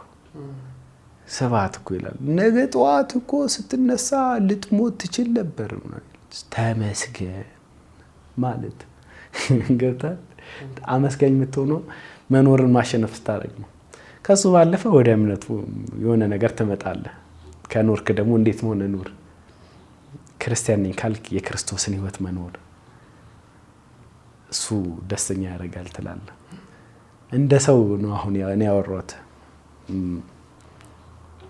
ስለዚህ ለኔ መኖር ማሸነፍ ነው። የሆነ ፔን ከሌለ የሆነ ነገር ፈልጌ ካላጣው ካልታገልኩ ምናምንማ ምኑን በቃ ኖርኩ። በቃ ይደብራል እኮ ምን ትሰራለህ ህይወት ላይ ተርተኛ ታሪክ ካልጻፍክ ምናምን ምን ትሰራለህ? ታሪክ ደግሞ ታሪክ ላይ ግጭት የሌለው ታሪክ የጀርባ አጥንት የለውም ነው የሚባለው ስትማር ታሪክ አጻጻፍ ላይ ስቶሪ ላይ የጀርባ አጥንት ስጋ ብቻ ነው የሚሆነው። ስለዋል ታይታኒክ ተፋቀሩ እንትን አሉ ምናምን ተጋቡ ብቻ ነው የምታየው። ኮንፍሊክት ሲኖረው ነው በቃ ምንም ነገር ላይ ታሪክ እንዲጥምህ የሚወራ ታሪክ እንዲሆን በእንደዚህ ውስጥ አልፌ ማለት አለብህ። ስለዚህ መኖር ማሸነፍ ከሆነ በቃ ተነስተህ ታሪክ ጻፍ። ወደኋላ ዞር ብለህ ስታየው ፈገግ የሚያስብልህን ታሪክ ጽፈህ ለፍ። አሁን መኖር ማሸነፍ ነው ስትል በቤት ኪራይ ወር አልደረሰብኝ ብለው የሚጨነቁ አሉ። ኧረ ስራ አጣው ብለው በጣም በብዙ የህይወት ፈተና ውስጥ ያሉ ሰዎች አሉ። ይሄማ ደልቶት ነው ሞልቶለት ነው እንዲህ የሚለው። አይደለም ከበፊትም እንዳልኩ ነው። ብዙ እድሜን ሳይሞላልኝ ነው የኖርኩት እና አሁን በጣም እንደሚታሰበውም አይደለም። እንዳልኩ ነው ፎቅ አልገነባው ምን አልገነባው ብዙ ወጪዎች አሉብኝ። ነገር ግን ይህ መኖር ማሸነፍ ነው የምልህ ተነስተህ ታሪክ ለመጻፍ ጣር እኮ እያልኩ ነው። አሴም ታይም እየኖርክ ከሆነ አይቀር ደግሞ ደስተኛ ሆነ ታሪክ ለመጻፍ ጣር። ሁቺዝ ኮንፍሊክቶች ሁሉ ጊዜ እነዛ ግጭቶች አንተ ከሰው ጋር ከተፈጥሮ ጋር ከአምላክ ጋር እየተጣላህ እኮ አሉ እኮ እነሱ ሳይኖሩ አይጥሙም። ገብቷል? ተነስተህ ለማሸነፍ ጣር። ከዛ ፈገግ ብለህ ለልጆች የምትናገርበትን ታሪክ ለመጻፍ ሞክር። ተስፋ እንዳትቆርጥ። ለምን ተስፋ ትቆርጣለህ? ሀሳቤን ተርተኛል። ያን ጊዜ መኖር ማሸነፍ ይሆናል። ስትኖር ነው ከዛ በኋላ ሌሎች እድሎች እንትን ነው የሚሆኑት፣ ትርፍ ነው የሚሆኑት። አንድ ጊዜ ደግሞ ማሸነፍ ከጀመርክ ሌላ ድሎችን ይዞልህ ይመጣል። መኖር ማሸነፍ ነው የሚለውን ድል ደግሞ ውስጥ ካመነ ሌሎች ድሎች ይከታተሉላል፣ አለው ይጨመርለታል። ለዛ እኮ ነው ተመስገን ማለት አለኝ ማለት ነው ያልኩ። ልክ መኖር ማሸነፍ ነው ስትል አለኝ እያልክ ነው ተመስገን ትላለህ። ሁለተኛ ድል፣ ሶስተኛ እና አራተኛ ድል ይመጣል። እምነት ነው የሚቀድመው። ገብቷል? ከዛ በኋላ ተነስተህ ተራመድ፣ ይመጣል። አይመስልም? አይ አይመስለኝም። እዚህ ጋር አሁን ጤናማ የሆነ ቁመና ላይ ሆነ ትንሽ እውቀት ኖሮ ኤክስፔሪየንስ ኖሮ ዝና ኖሮ ሊሆን ይችላል እንዲህ እያልክ ያለው።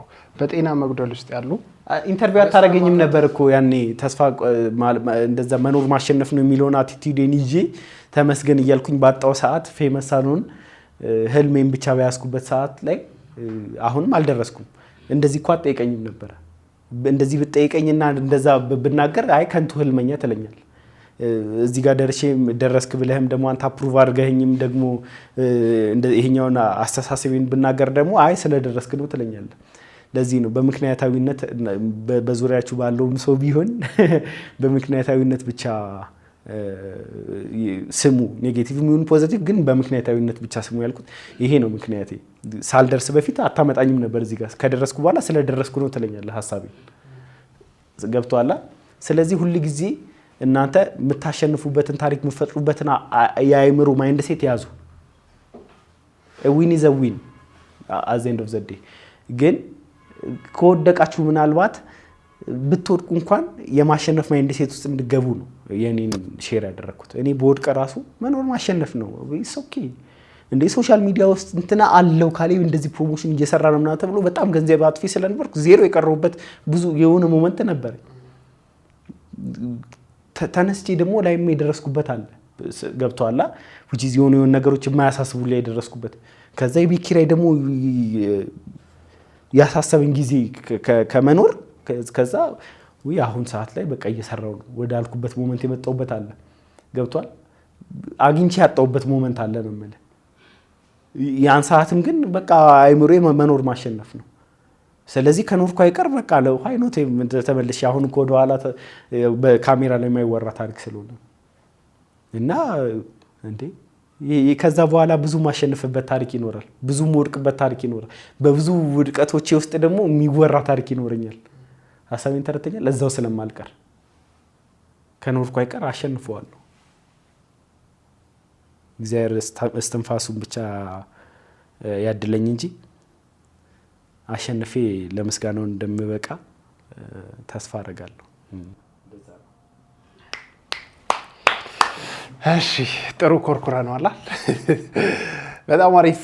መኖር ማሸነፍ ነው። እኛም ወስደናታል። መኖር ማሸነፍ ነው። በእውቀቱ ስዩም በውቂ እንትን ሐውልቴ ገናና ነው ርዕሱ። ሀሳቡን የሚደግፈውን ነው። መኖር መረገብ ነው በዚህ በእኛ ዘመን የሚልም እኮ ግጥም አለው እኮ። ግን ሀሳቡን ነው ፍለጋ ነው አላልኩም? የህያው ስሜቶች ምስክርነት ነው ይላል አላልኩም? አሴምታይ የዛ ስሜቱ ነው እንግዲህ። እኔ ግን የህይወት አቋሚ አድርጌ የወሰድኩትን ነው አንድ የነገርኩ እንጂ። አሪፍ ቆይታ እንደነበረ ተስፋ እናደርጋለን። በስተመጨረሻ እየጣፈጠ ሄደ እኮና የጣፈጣችሁ ሰዎች እንግዲህ ላይክ፣ ኮሜንት፣ ሰብስክራይብ እያደረጋችሁ የጣፋጭ ህይወት የቲኤች ፖድካስትን ቤተሰብ መሆናችሁ እንዳረሱ እንደዚህ አይነት ሀሳቦችን ከህይወታችሁ ጋር የሚጠቅማችሁ ብዙ እንግዳ ከዚህ በኋላ እንጋብዛለን። አንተ ስለመጣ እናመሰግናለን። እኔ አይደል የጀመርኩት አዘጋጅ ትጠራለህ ሁለተኛ እንዳልደውልልህ። እሺ በቃ እንደዛ ነውና ሰብስክራይብ እያደረጋችሁ የትኛው ሐሳብ የተመቻችሁንም ያልተመቻችሁንም ሐሳብ ኮሜንት ላይ ማስቀመጣችሁ እንደረሱ። ለወደዳችሁ ሰው ደግሞ ይሄንን ጊዜን አጥፍቼ ያየሁበት ፖድካስት ነው ወድጄዋለሁ። እንግዲህ እናንተም ይኸውና እስቲ የሆነ ነገር በለኝ እናወራበት ለምትሉት ሰው ሼር ማድረጋችሁ እንደረሱ። ያበደ ቆይታ ነበር። አንተ ቴንክ ዩ በጣም አሪፍ ጊዜ ነበረ። ቴች ፖድካስት የሚመስል ነበር። አዲስ እይታን ከልብ አመስግነናል። ግንቦት 30 እንዳይረሳ እያልን ነው። እኔም አመሰግነው ሰው አለኝ። ሃሽታግ ያደረጋችሁ ቻሌንጁን ጆይን እንድታደርጉ ጥሪያችንን እናቀርባለን። አዲስ እይታ የቢዝነስ ዋለኝታ የዚህ ፕሮግራም አጋር ስለነበር ከልብ እናመሰግናለን። የሆነ ሰዓት ላይ ያው ፈጠን ብልባችሁ የሬዲዮ ልምድ ገና አልለቀቀኝም፣ ተረዱኝ። እሺ እጅግ አድርገን እናመሰግናለን። ቴች ፖድካስት በቀጣይ ሳምንት ከሌላ እንግዳ ጋር ከሌላ ጣፋጭ ቆይታ ኮስተር ያሉ ቁም ነገሮችን ለህይወት ማጣፈጫ የሚሆኑ ሀሳቦች፣ ቅመሞችን የምናንሸራሽርበት መራሩን እንዴት ወደ ጣፋጭ ቀየራችሁት እያለን የምንሞግትበት ፕሮግራማችን የሚቀጥል ነው የሚሆነው። አብራችሁን ስለነበራችሁ ደስ ብሎናል። ይመቻችሁ።